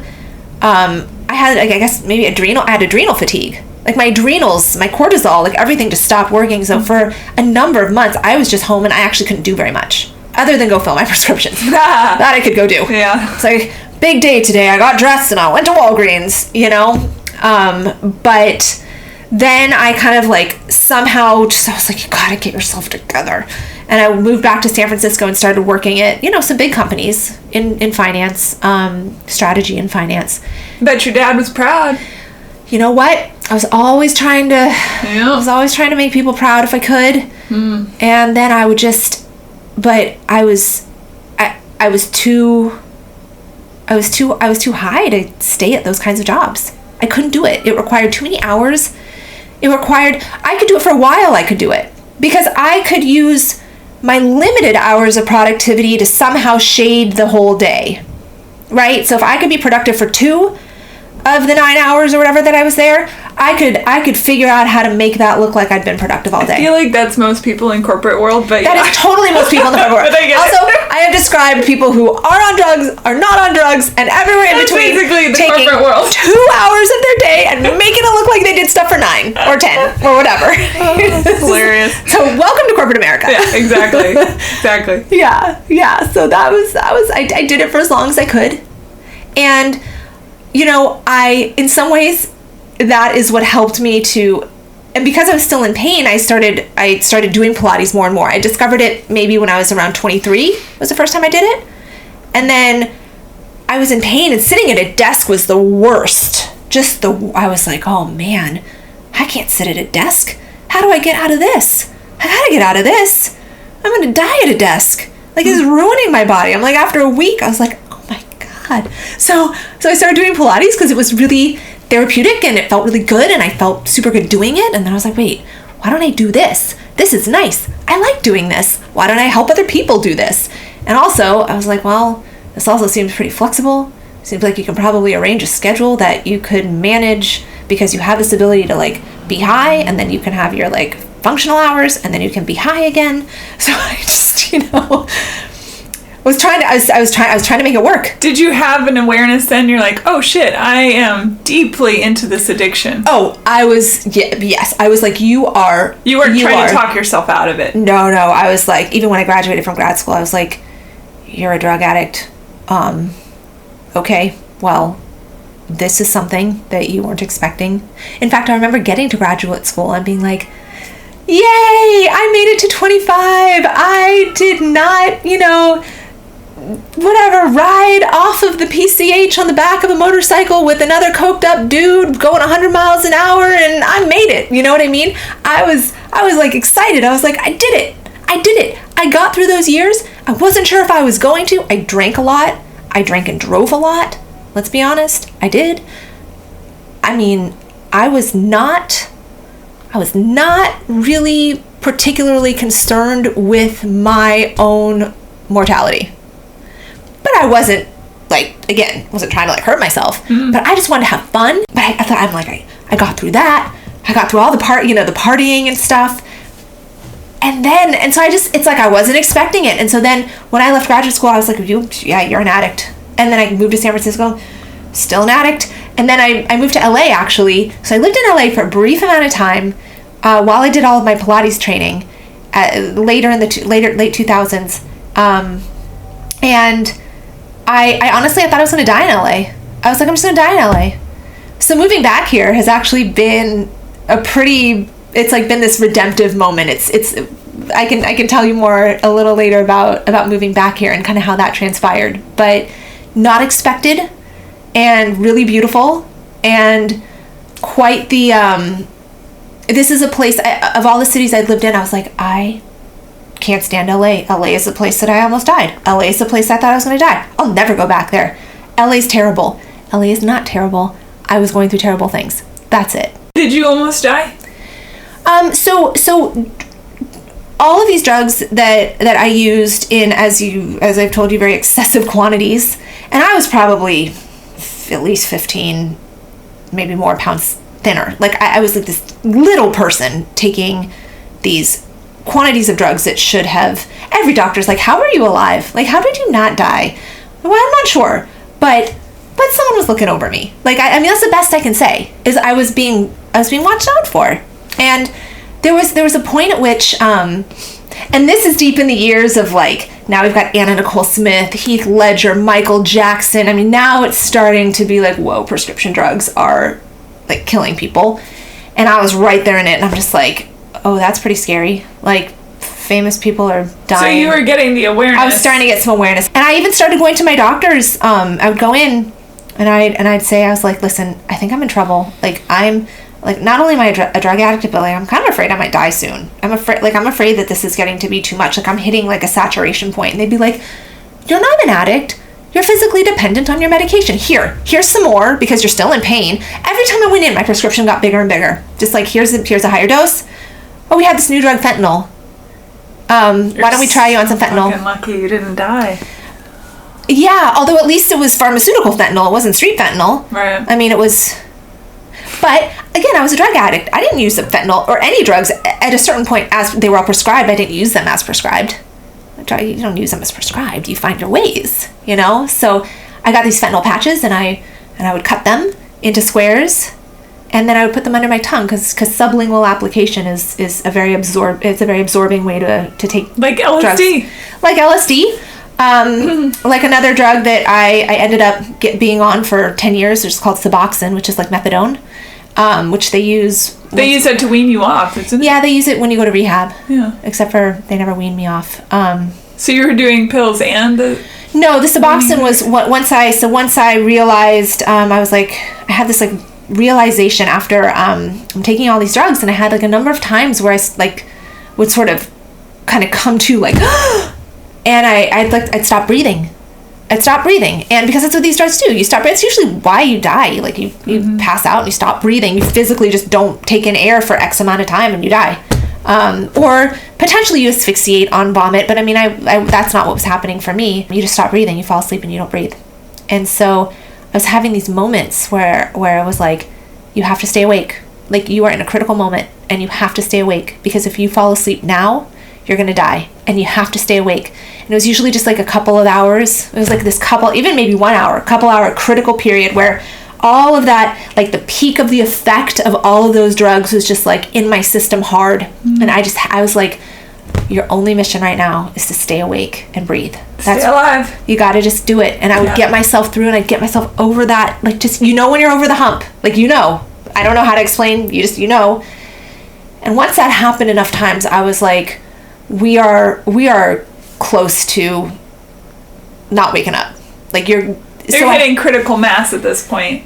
It was scary too. And and then one day I just had this voice, and I mean now it's in those moments when you feel completely abandoned that in retrospect you can look back and go, oh, I was quite watched, and I was quite protected. And it was like this voice came to me and it just said, in the next 30 days you're either going to die or you're going to go to rehab. So it's time for you to choose which one. And so I was like, all right, I gotta choose. So I'm going to choose rehab. I'm going to choose not to die. My mom is not going to get called by the LA County coroner and have to come down here and identify my body. Like, that's not what's happening. We can't do that. I can't do that to her. I mean, forget me. Like, I can't do that to her. So, and I just had this image too. I was like, oh my God, one of these people found in her apartment in West Hollywood. Like, this can't happen. Freaking LA. I was like, no. So cliche. I was like, no, I will not do that. So my best friend came. I somehow managed to get my stuff packed up, and my best friend came down. I had 2 cars at the time, so I got in a new car and I had my old car. And we packed up my cars and we drove back to Portland. And then she went back to Seattle where she was at the time. And because I needed supervision at that point. Like, I had to go home. Like, I was clearly not able to be on my own.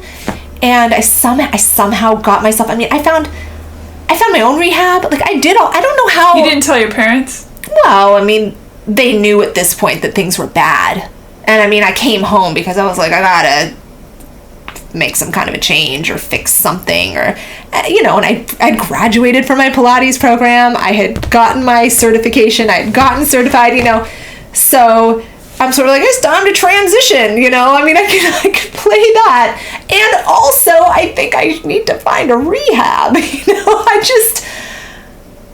I really always tried to keep that dying part of me from the moment I was born until not all that long ago, pretty tightly held and under wraps. Sure. And somewhat protected from other people in the best way that I could. If you knew me well, you would know that things were wrong.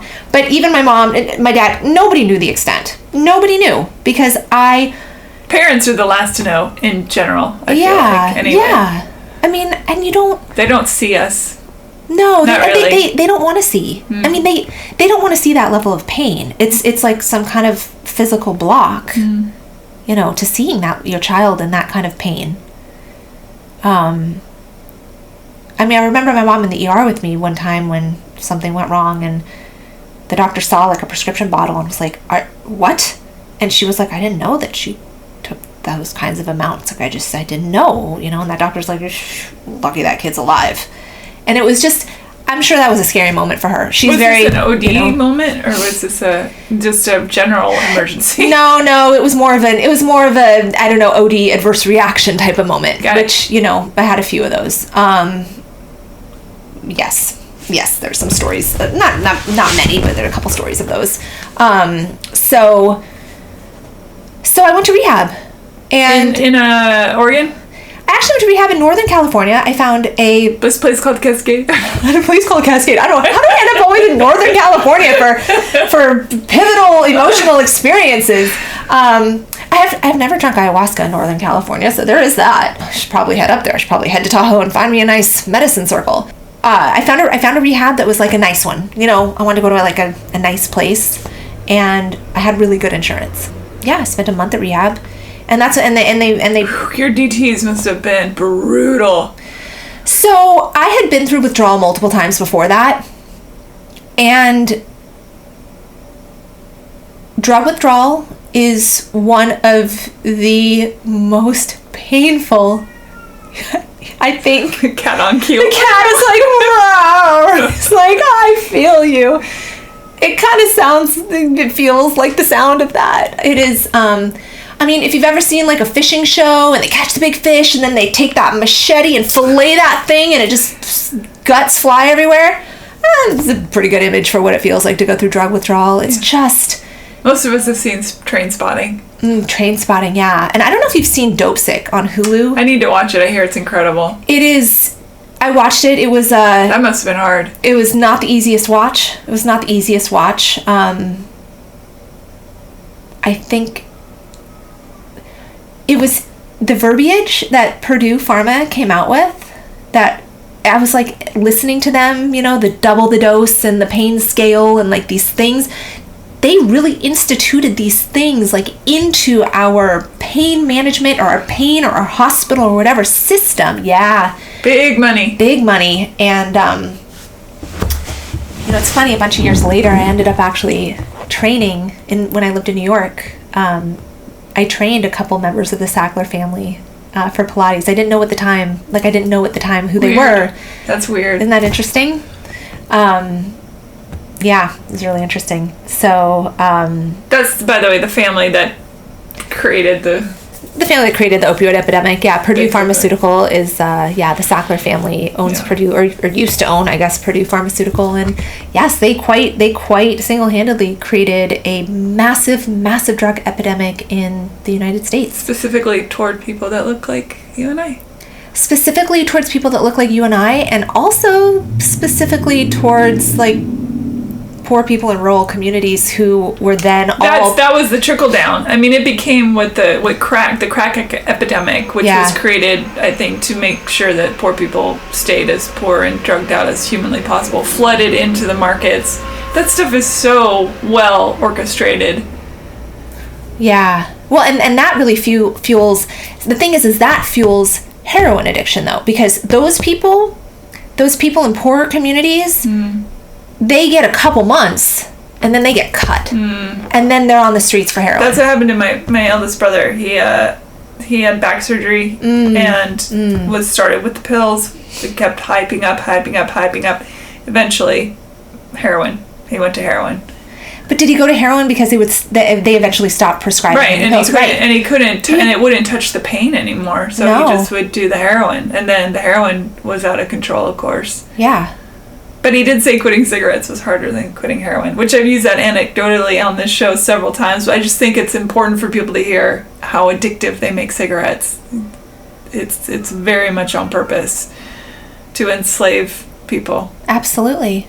Anyway. Absolutely. The one they put, and it's less the nicotine and more the chemicals. Like people who it's disgusting in let's say, I don't know, some kind of more indigenous community who smoke what they've grown, what they've grown, or sacramental tobacco and whatever. They're not experiencing this addiction because it's not just nicotine, it's not just tobacco, it's like these chemicals, and people are just so messed up by all of these chemicals.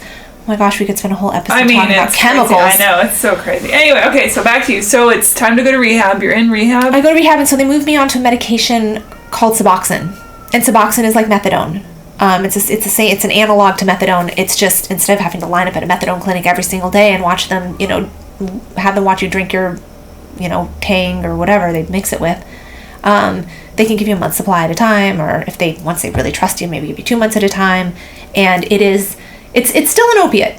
You are still a drug addict. You are still addicted to a drug, but it is a long-acting opiate, and it goes into your system, and it takes all of these peaks and valleys and turns it into a little bit of a even path. It's they have legal methadone clinics in other countries where there's active heroin addicts that they're like, let's just get you on the methadone. Yeah. Yeah. Like, they have methadone here too. Oh no, I know. My brother tried 3 times. Third time was the charm. Yeah. Well, they have other countries. But I mean, in other countries, it's a well-oiled machine. I should put it that way. Yeah. I know it's legal here and that they have methadone clinics, but it comes with a lot of baggage, a lot of judgment and shame. Yeah. Whereas in other countries, they're like, we know you're addicted to this thing. We're going to help you just exist. It's called harm reduction. You're referencing harm reduction, which is a really important thing that I'm hopeful that we bring into our system more, because shaming people that are already in pain, it's just ridiculous. Why are we shaming people? And if you really want to get technical with it, right? If we really want to get go to public health, and we want to go to policy, helping people to do things that they're going to do anyways, and do it more safely and do it more securely and whatever, it's actually much better for public health. You reduce HIV, you reduce Hep C, you reduce 100%. Bloodborne infections, you reduce the, it's like sex work should be legalized. Yes, it's why all of these and things regulated. Give people support doing what they're going to do anyway, instead of them being, filled with diseases and running to the ER every moment because they've been injured. The long run cost analysis is a no-brainer, but nobody wants to go that far down the line, because in the moment they're making a shit ton of money, making sure you feel A, like shit, B, are going to keep that line of addiction going. Now we're shame spiral. We're not in the act of helping people. Not so much. Doesn't make money, really. No, it doesn't make money. Keeping people addicted makes money. So But hey, that's a whole other book. I know. There's so much. There's like so much to talk about. Oh my gosh. It's probably like, Jesus, I'm depressed now. But this is good. It's important conversation to have. And I feel like we're pretty far in, but we still haven't touched so much good stuff. But let's get far. You're gonna have to come on the show again, obviously. Yes, please. Yeah. I feel like we need to devote a whole episode to speaking on psychedelics and the way that those medicines can. You've touched in. We've had conversation about it, just sort of skimming the surface. I would love to go into a deep dive about that in its own. You'll come back and have its own episode. Absolutely. Yeah, I want to try ayahuasca. It's on my list of things that I want to do. So yeah. And I have some good direction. I hope I could provide. Everybody's like, what? They're like, I've talked about it before. They're used to it. Okay, good. Yeah. Well, we should be talking about this more. Absolutely. So, okay, you're in rehab. You're getting treatment. On the Suboxone, I'm able to put my life back together to an extent. I'm teaching more. I'm back in Portland. I'm in Portland for not a number of years, but for 4 years or whatever. And then I moved to New York. And I was in New York for 7 years before I moved here. Sober at this point? Yeah, I mean, I'm on the Suboxone. I'm on the Suboxone. In New York. Yeah, in Portland, and then I moved to New York. Yeah. I'm just trying to get a timeline. Okay. Yeah. So then I moved to New York, and so, start over again, right? Always moving every few years, always moving. I mean, I lived in New York for 7 years. That's the longest stretch I've ever lived, I think, anywhere. 7 years. So yeah, moved there, started at zero and just built myself up with Pilates. And I had already, and I was also, I'm a certified personal trainer. And then I also was doing in-home healthy cooking, which I still do. I go to people. So then I got, nutrition certification, and then, so I'm doing, Pilates and in-home healthy cooking. And all this stuff. Explain that really quick, because I don't know that people know what that means. Like, you cook meals for people? Yeah, so basically it's sort of like a bespoke cooking service. So I'll go to people's homes and I'll cook them a week's worth of healthy food.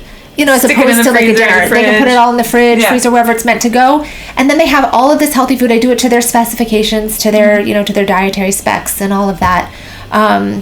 And it's really nice. And people who are busy, and not eating healthy and just have too much to do, which is most of us. It's been a really important evolution to get there, and a lot of that evolution also transpired in New York. Going from being that hard pushing, instructor or hard pushing whatever to really helping people to embrace who they are. And it mirrors my own journey. It mirrors my own journey. After all those years on Suboxone, at a certain point I said to myself, you are still a drug addict. And it's funny, I had heard of ayahuasca when I was about 28, and I was already deep in. And you can't take ayahuasca when you're on any of these other drugs. It really, there's a lot of interaction effects. And you were saying even with certain foods. Yeah, there's a whole dieta. There's a whole preparation. This is why we need an episode to talk about this kind of stuff. But there's a lot of preparation that goes in, and so you want to have, these entheogenic medicines mostly. Different ones require different things, but ayahuasca in particular, you really need to distance yourself from quite a number, if not most, Western medications. Was that scary to think about? Well, so when I first heard of ayahuasca 15 years ago, I was like, well, that's not an option for me because I am committed. I am committed to OxyContin, so ayahuasca can take a hike. My one of my best friends, her father passed away about 5 years ago, and it's funny, when her father died, it's like she, out of the blue, she went on this, huge kind of journey of trying to work with her father passing, and I went on the journey with her. And someone she knew, or one of her family members who was also close with her dad, ended up going to a place in Costa Rica, which is where I ultimately went, to drink ayahuasca. And I was like, oh, there's that ayahuasca circling back 10 years later. Wonder why that's up in my field again. Wonder why I'm hearing about that again.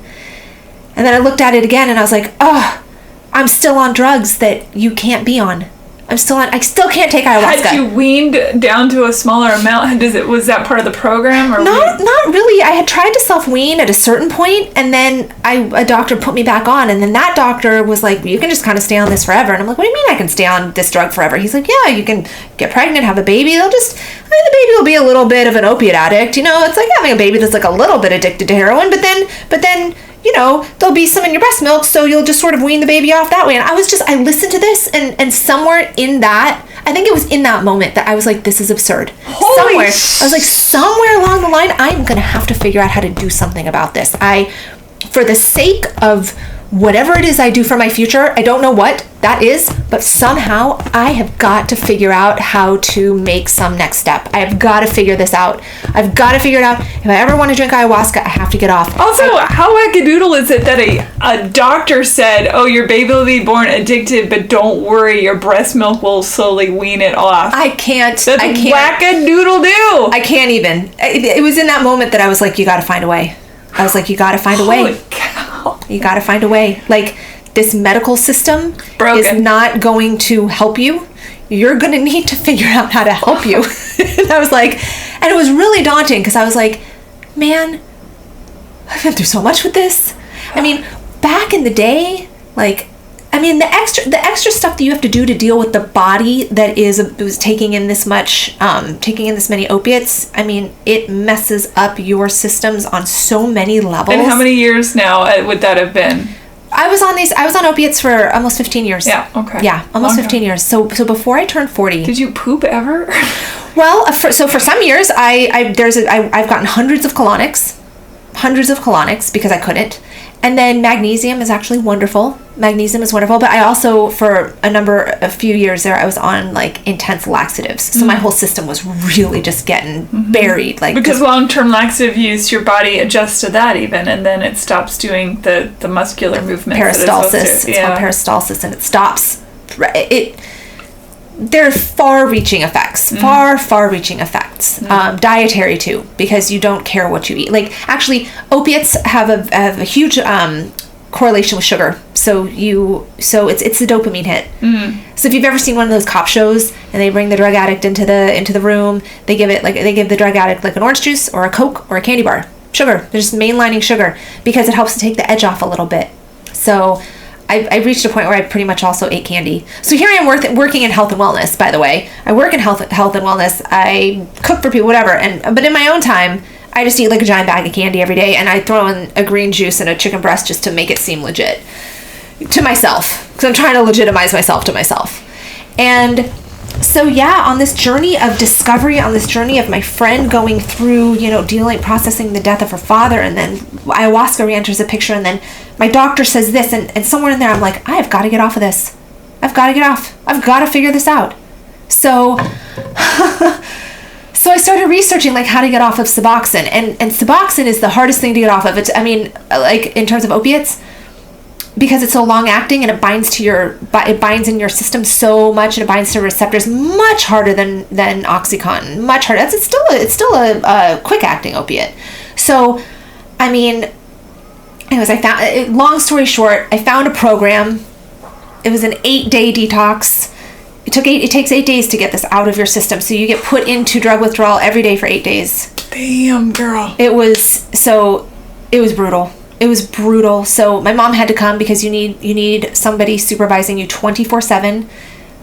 She had to take my vital signs like all the time.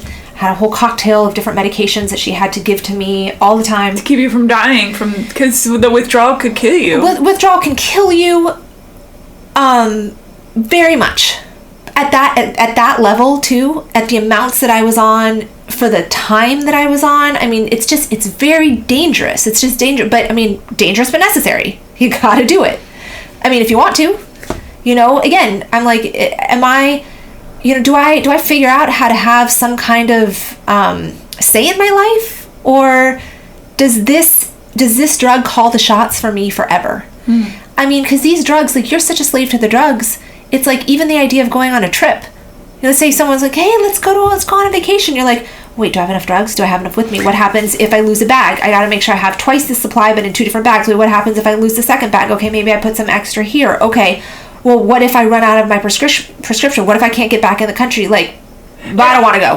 So your mom shows up for you. So she comes, and we go to a facility in Virginia, and she gets to babysit her, by the way, she never loved that I was she did not like that I was on this drug, right? Like, she was just like, I can't believe you're on this drug still. I can't believe you're on this drug so long. I can't believe they leave you on this. I can't believe any of this. So when I called her and I was like, Mom, I found a program, I'm gonna get off. She's like, when, where, let's go. So I got a hotel. And it was a wild experience. Like, so if you know what Narcan is, okay, so Narcan's right. It's what you give. But they may not. Okay, so Narcan is what you give somebody who's having an active overdose, and you inject them with Narcan, and it reverses the overdose. And these days, every household should have one. Yes, everybody should have Narcan around. I was actually looking into carrying Narcan around with me just in case. We live, My friend Ellen, she interviewed a fireman for a program back in Nashville, and she said, is there anything that you want to tell people, just in general, you're a firefighter, what's a message you'd like to get out? And the message was, you should have Narcan every citizen should have Narcan in their home and in their in their car or in their purse or something, because the overdose situation is so out of control at this point that it's going to save a life. Yeah. Just randomly a stranger's life, or somebody you know, or somebody in your family. Yeah. And you don't have to. It's you don't have to like stab a needle anymore. No. You can just like blow it up the nose or whatever. The nose, yeah. So she had to get that for you? Well, so I went to this clinic. Oh. And so every day, they gave me a controlled dose of Narcan, upping it each time. So basically, every day, they shot me into withdrawal and pulled, day by day, pulled this medication out of my system. So every day, we had a learning curve with it. Fortunately, the hotel that we got was like 5 minutes from the clinic, because we learned that we had about 10 to 15 minutes from when I took the Narcan to my mom somehow getting me into that hotel room and locking the door before I went berserk. I don't mean went berserk, but like was very disoriented, very like, I mean, I walked into a wall at one point, like gashed my nose. There, just needed to be, just like get her in the room and start controlling the situation as best we can. Like, but not fit for public consumption, because I was in active drug withdrawal with Narcan flowing. Massive. I mean, I can't stress this enough. The fact that you went from 15 years to 8 days is mind-boggling. When I came out of that 8 days, and by the way, after those 8 days, I went back to work full-time 5 days later. I didn't know. I asked them, I was like, how much time do I need to take off? They're like, well, I'm going to take a few days off after. Like, these people, you need to have much better, more comprehensive information about what someone is going to need in terms of aftercare. And I would like to say, we think about a 30-day or 60-day or 90-day, whatever it is, rehab. We think about going through acute withdrawal and then, it's going to be rough for a few months. No, it's going to be years of your body adjusting on different levels. It is going to be years of your brain adjusting on different levels. It has been 3.5 years, and I am still adjusting on different levels, and I know it. Do you miss it? I do not. And I did a lot of hard work. Once I got off of that, my body did nothing. My body did not know how to do anything. Like, I didn't produce neurotransmitters at that point. My dopamine was depleted. I would wake up in the morning and I was like, how am I supposed to do the thing where I get up? Like, dear legs, are you able to move? Can you stand me up? Like, I would just lay there. Did they give you gabapentin? They did give me gabapentin. Yeah. Yep, they gave me gabapentin and they gave me Wellbutrin, which is actually helpful. So basically trying to retrain your brain how to be a brain. Yes, and they gave me, it's called, they give it for people going, naltrexone. Naltrexone, it blocks alcohol too. So it's an opiate blocker and an alcohol blocker. And they gave me naltrexone because, let's say I were to then get my hands on some opiates, it wouldn't go into my system. If you have naltrexone, it'll block them. So my mom's like, why didn't they just give you that in the beginning? It's a good question. But the truth is, if I had just had that in the beginning, I don't know that I would have been able to stay off of opiates. Do you know what I mean? Sure. Like, it's everything has its place in a number of ways. And then, I had a lot of Valium, and then I went to Mexico and I bought more Valium and more muscle relaxants because I smoked a lot of pot, and then,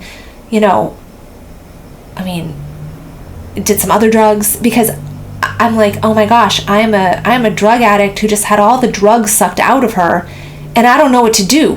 And the only thing I know how to do are drugs to fix these feelings. And like, how like Adderall, freaking Diet Coke. I'm like, how do I make my body work? I don't know what to do. Like, I genuinely don't know how to make my body function. So I did what I could. So then I was like, guys, ayahuasca's out there somewhere. Like, the ayahuasca's out there. So somewhere in the middle of all of that, really quick, I don't mean to interrupt you, but I want to point out to people listening that ayahuasca has been shown to actually help people completely stop the cycle of addiction. Very much so. So that's something to mention, that when she keeps talking about ayahuasca, I am assuming this is the end game, is the understanding that it could break the cycle. Yeah, ayahuasca, and for that matter, psilocybin, and for that matter, iboga, which is a very powerful plant medicine from Africa, and kambo, which is not psychedelic, but is an extremely powerful medicine from the Amazon that comes from the secretion of a frog. Oh, the frog! And actually, I'm currently undergoing training in kambo so that I can serve kambo to people. So we'll be able to talk about that in the future too. Because it's extremely powerful. It has extremely powerful peptides, and it is extremely healing. And these are peptides. I mean, this is medically researched. This is pharmacology. For thousands of years, also. Which, yes, of course, the pharmaceutical companies, and this isn't conspiracy. This is truly, they don't want you to know about these natural healing things because they've created a whole system of synthetic healing, quote unquote. Which is really just a machine to keep you attached to them. It sure is. And we have other ways. We have other ways. We do.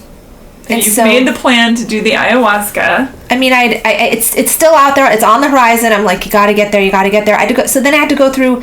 You know, I had to get off of Wellbutrin, which is its own withdrawal. I had to get off of naltrexone, which is its own withdrawal. I had to get off of getting off of the benzos again. Getting off of Valium. That, by the way, benzodiazepine withdrawal is extremely dangerous as well. Did you do this on your own, or did you? Yeah, you know, I don't recommend it. I'd like everybody to know I do not recommend self-weaning. But given my, I'm going to say, relatively extensive experience with pharmaceuticals at this point, I was like, you know what? Again, you got to help yourself. But I don't, in any way, shape, or form, advocate how I did it. And the reason I did it the way I did it was because I wasn't quite sure how to get the support that I needed, and I admittedly wasn't quite sure how to ask for the support that I needed. And at that point, I had been through so much medically that I was like, we're getting down to it, and I have some kind of faith that I've got this under control, and I'm just going to keep riding this train. I'm on this train, and I'm going to keep riding it, and I don't know, I'm just going to go. So I did, and I just, you know, you had to get off of certain drugs at certain points ahead of ayahuasca. You had to get off, you know, I got myself down, like I weaned off of all these drugs. I had started doing some coke more often. I started taking some Adderall. I mean, I was just trying to move and go through my very busy New York life of full-time work and not let any of my clients know. They knew I had been gone for a couple weeks on a medical leave, and that when I came back, I was pretty tired, but nonetheless still showed up.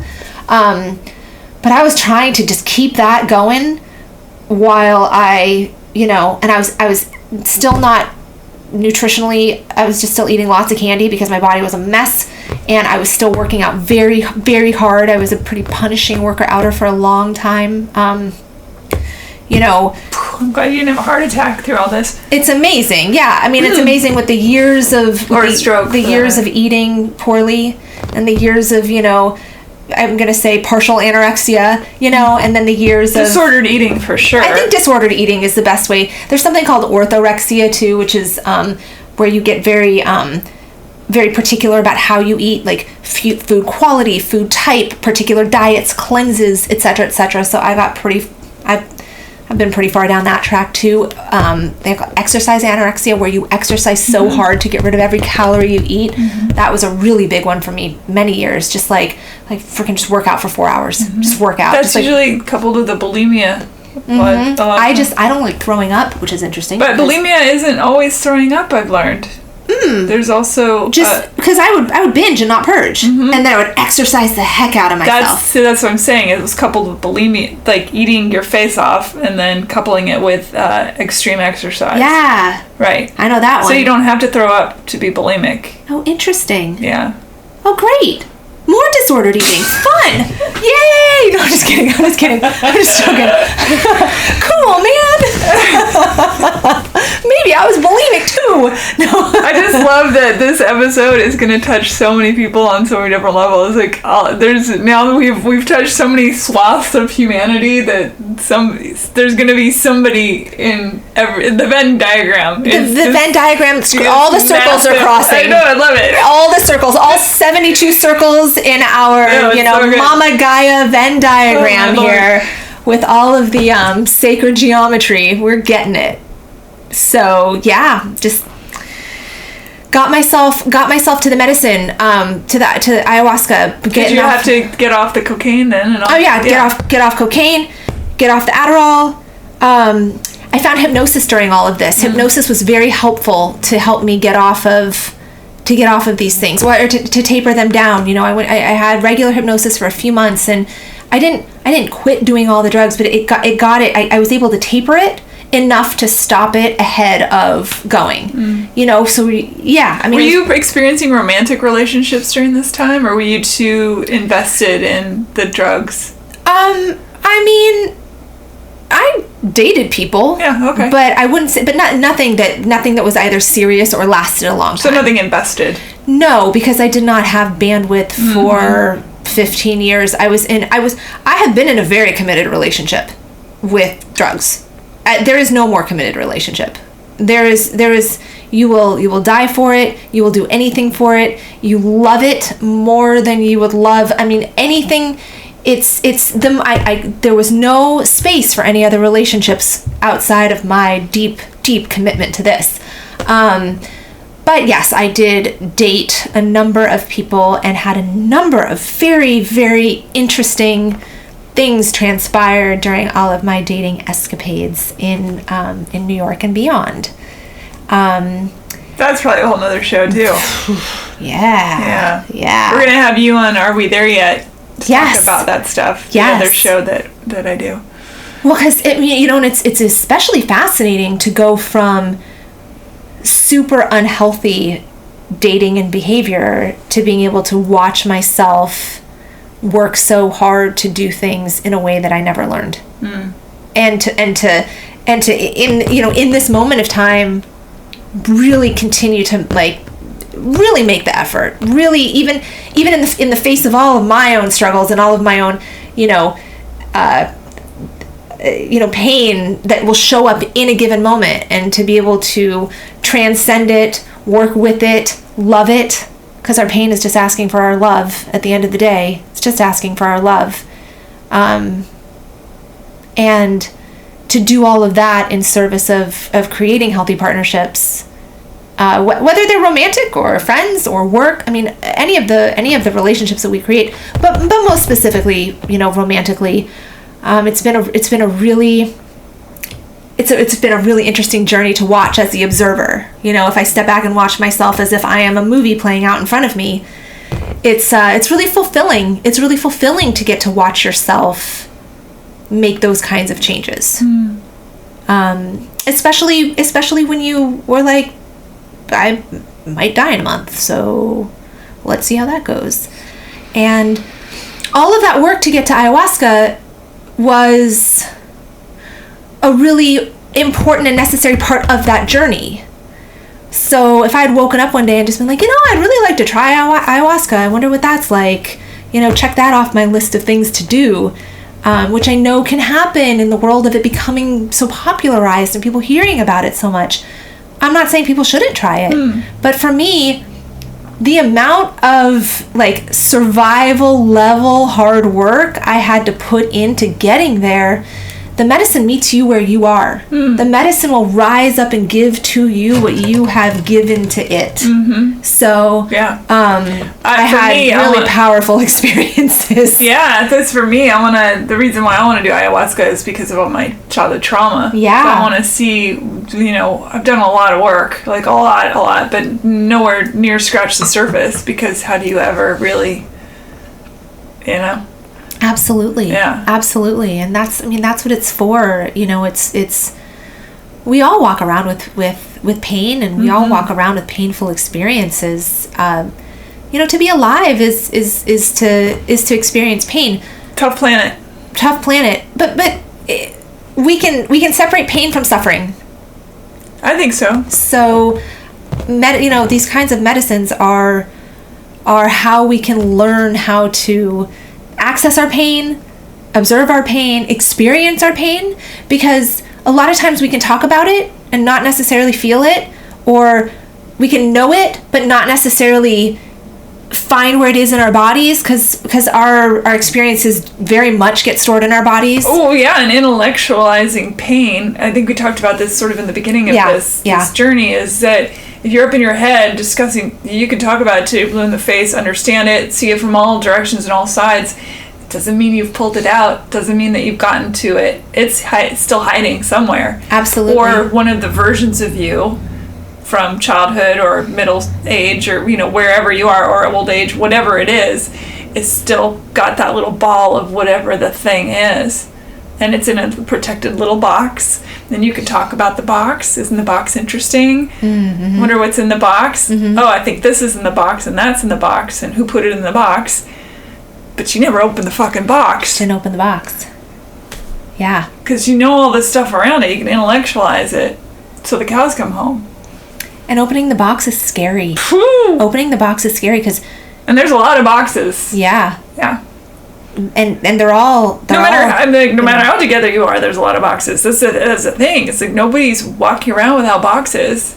Right. Exactly.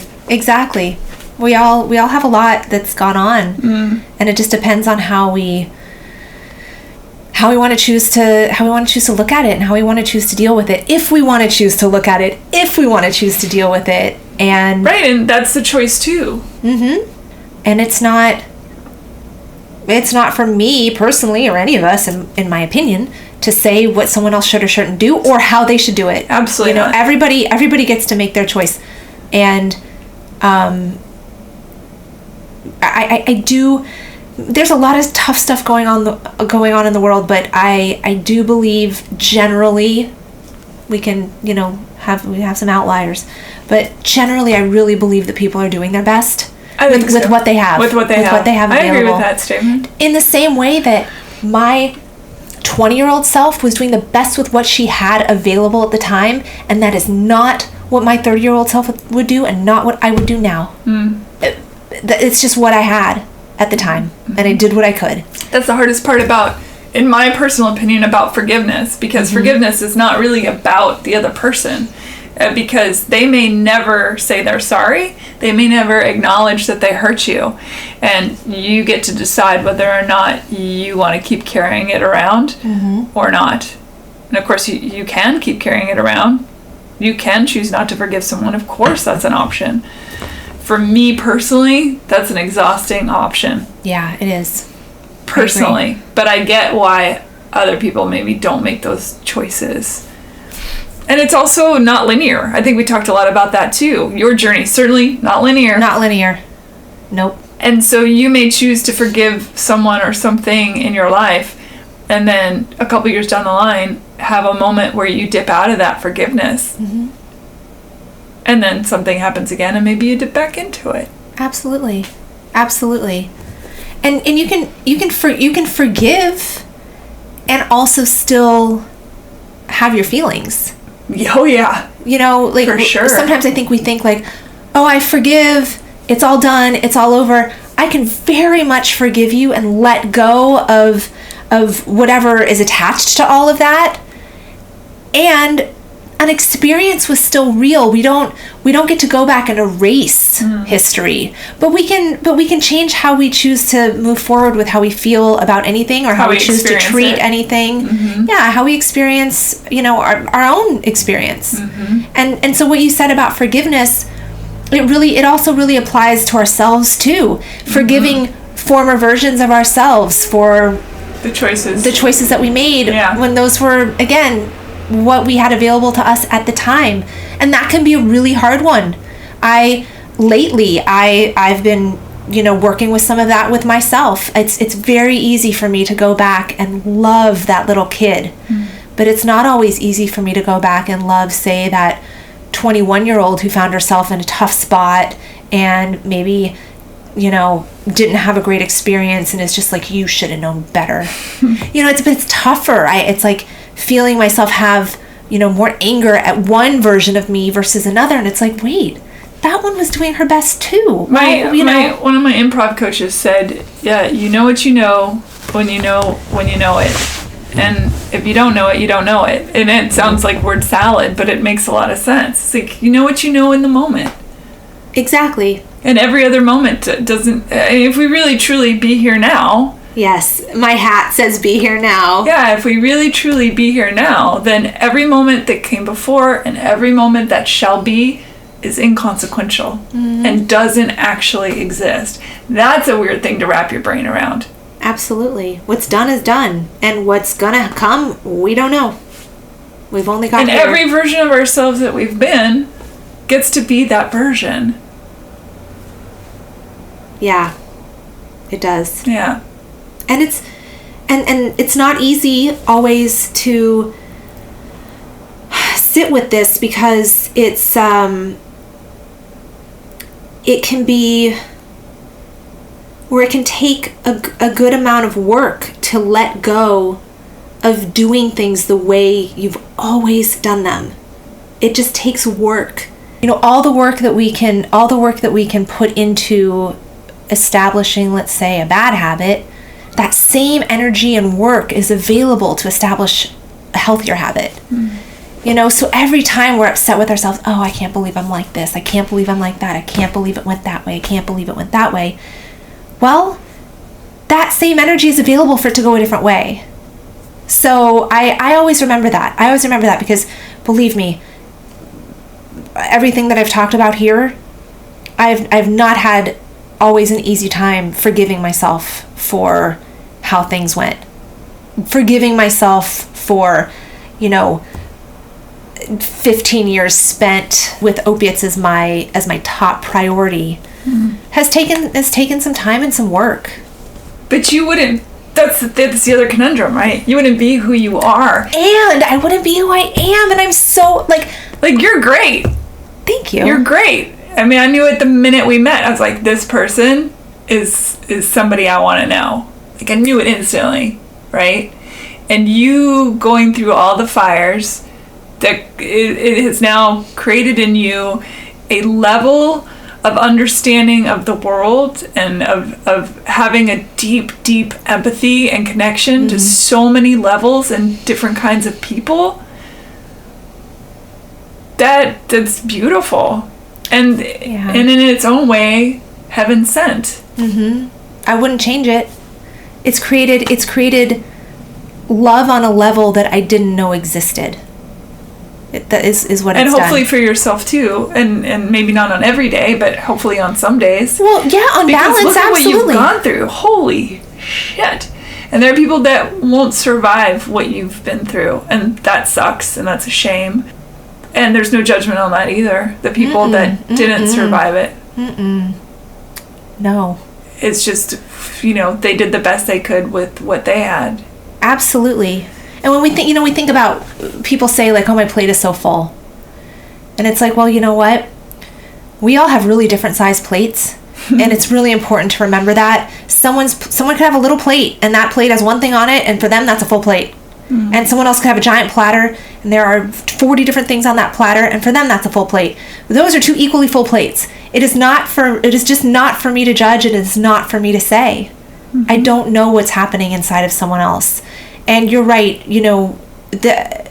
this has been it's been an extremely humbling journey.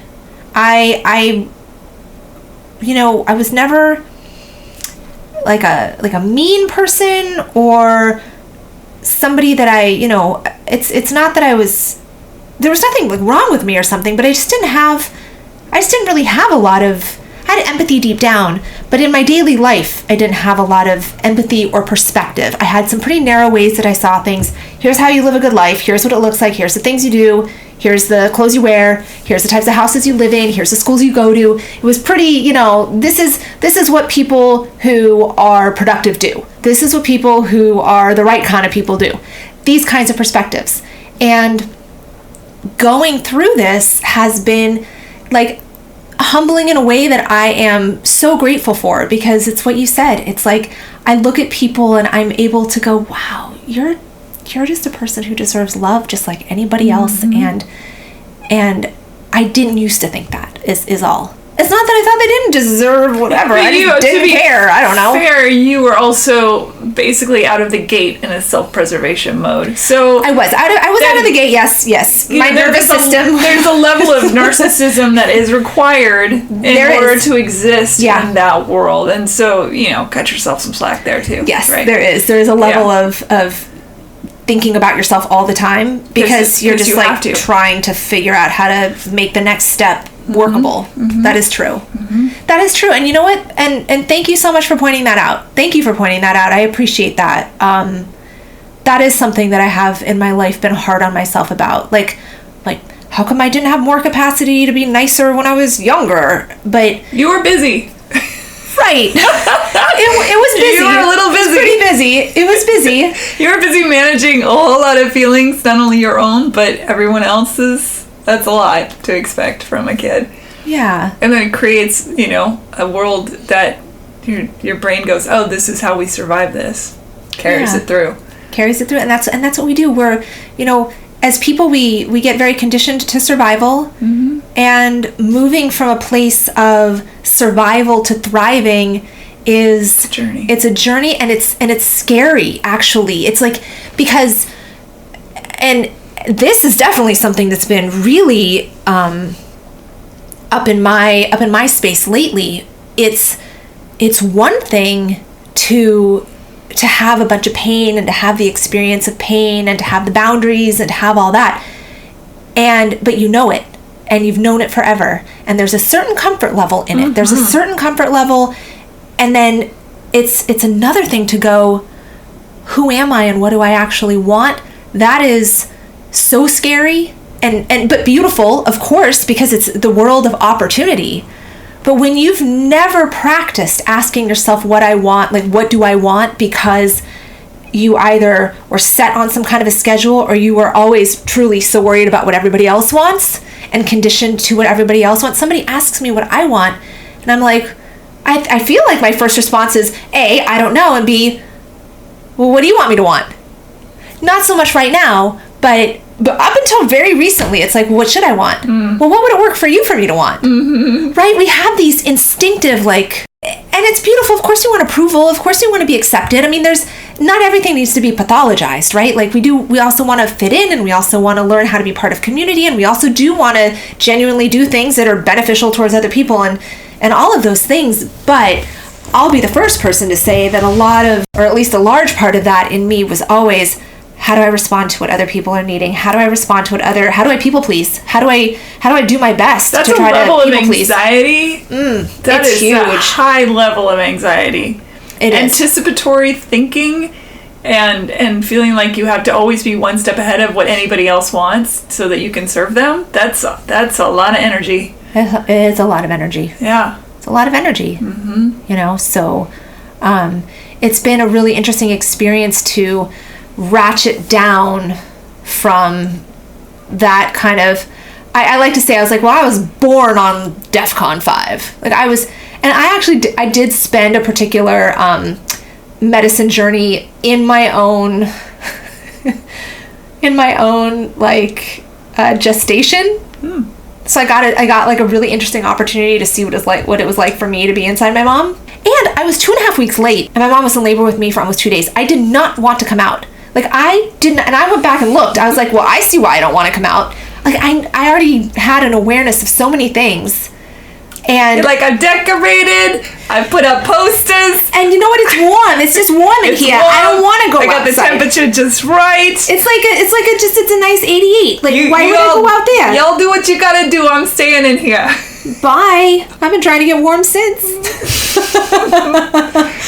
So yeah, it's interesting. I have so much love for people. I just, whatever we can do to try to just not shut our hearts down. I'm not even going to say open our hearts because that's actually, I was reading about this recently. Yes, open our hearts. That's a beautiful objective, and that's a place to get to. But, if you've got 1,000 dominoes, before you jump to domino number 975, let's come back in here into the meat and potatoes of it.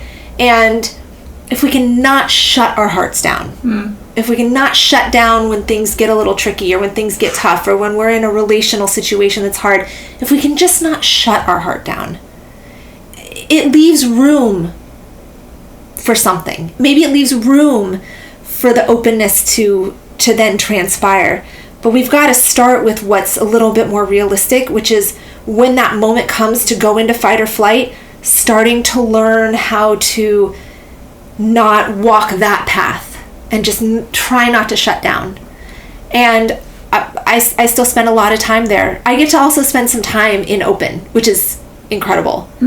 I used to carry rocks in my pocket, and when I'd start to feel myself leaving my body, I would just hold onto a rock. Or I was barefoot all the time as a kid, all the time, as many kids are. But I think for me it was a trying to keep me I was not in my body a whole lot as a kid, so trying to get back and touch and feel like, oh, feet feel something. Feet feel floor, feet feel grass. Yeah. That makes sense. Yeah. And being barefoot is really grounding. I mean, people talk about it now. now it has like trendy names, like earthing. Oh, does it? Yeah, I haven't heard that. There's. I remember I was in New York a couple years ago, and someone asked me, it's like on a dating app.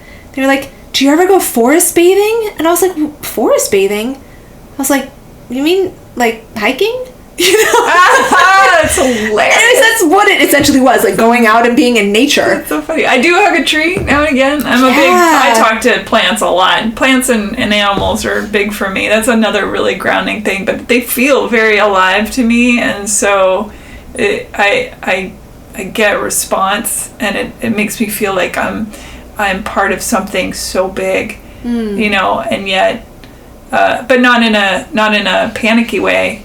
Like that it's not just me here. I don't know how to explain it exactly. It sounds a little woo-woo, I suppose, but... Well, woo-woo's pretty awesome. Yeah, that's true. Woo-woo's pretty awesome. Yeah. If there's somebody listening that is maybe going through some stuff and wants to talk to you or reach out to you, what's a good way to find you on social media? Is there a way to do that? Yeah, or absolutely. The Pilates or the food nurturing or any of that stuff? Or just saying, I'm trying to figure out what the fuck I'm doing with my life. Do you have any recommendations? Whatever. Absolutely, and I would love to help people, and I work with people virtually. I do, health coaching and hypnosis during the pandemic, and Pilates, of course. I learned that I can hypnotize people online. I did not know that, and now I do. 4 times I've done it through Zooms. Yes. And it works great. It's incredible, right? Great. It's incredible. It is incredible. For people who think that like you need a person in front of you TikToking a stopwatch or the pendulum, watch the pendulum swing. Oh no, we've got some other techniques. So yeah, I am on Instagram. You can follow me at Rachel Rettman, RachelRettman. I think that's the best way probably to reach me. Sure. I also have my website. It's just rachelrettman.com. Perfect. So it's same spelling with a www and a com preceding. I'll put links on heyhumanpodcast.com too. And then, I'm on Facebook, but that's essentially a birthday calendar. No, I get it. God, I wouldn't know anyone's birthday if it wasn't for Facebook. Which, by the way, if you're listening, take your birthday off of Facebook. Make it a different day. It's a great way for scammers to get more of your information. I didn't think about that. I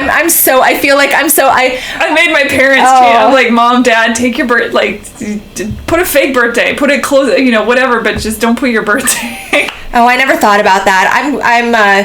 I definitely analog childhood. It's moderately digital adulthood. Totally forget about things like that. Yeah. I will admit. But that's a good idea. Yeah. That's a good idea. It's not good to have your birthday up. That's true. Yeah. That's true. I think I have the wrong year, maybe. But it's still the right day. Every female on the planet has the wrong year. Let's be honest. Unless you're like 12, which then you're not supposed to be on Facebook anyway. So true. Rachel, thank you. Yeah. This has been my honor to hold this space. This has been an incredible conversation, in my humble opinion. And we have moved into Joe Rogan length of podcast territory. Yeah, we might need to edit this one down a little bit, but not much though. I don't think. I mean, that when I shut the windows, when the cat got crazy, we had a crazy cat moment. Yeah, maybe then. But other than that, thank you, and thank you for listening, everyone. Hang in there, and reach out to me, and I'll talk to you. I'll talk to you too. Well, I'll talk to you. Yeah, we will. Yeah. Thanks, everybody. Thanks, Rachel. Sure. Bye. Rate, review, and subscribe to Hey Human on iTunes or wherever you get your podcasts. Thanks. Bye.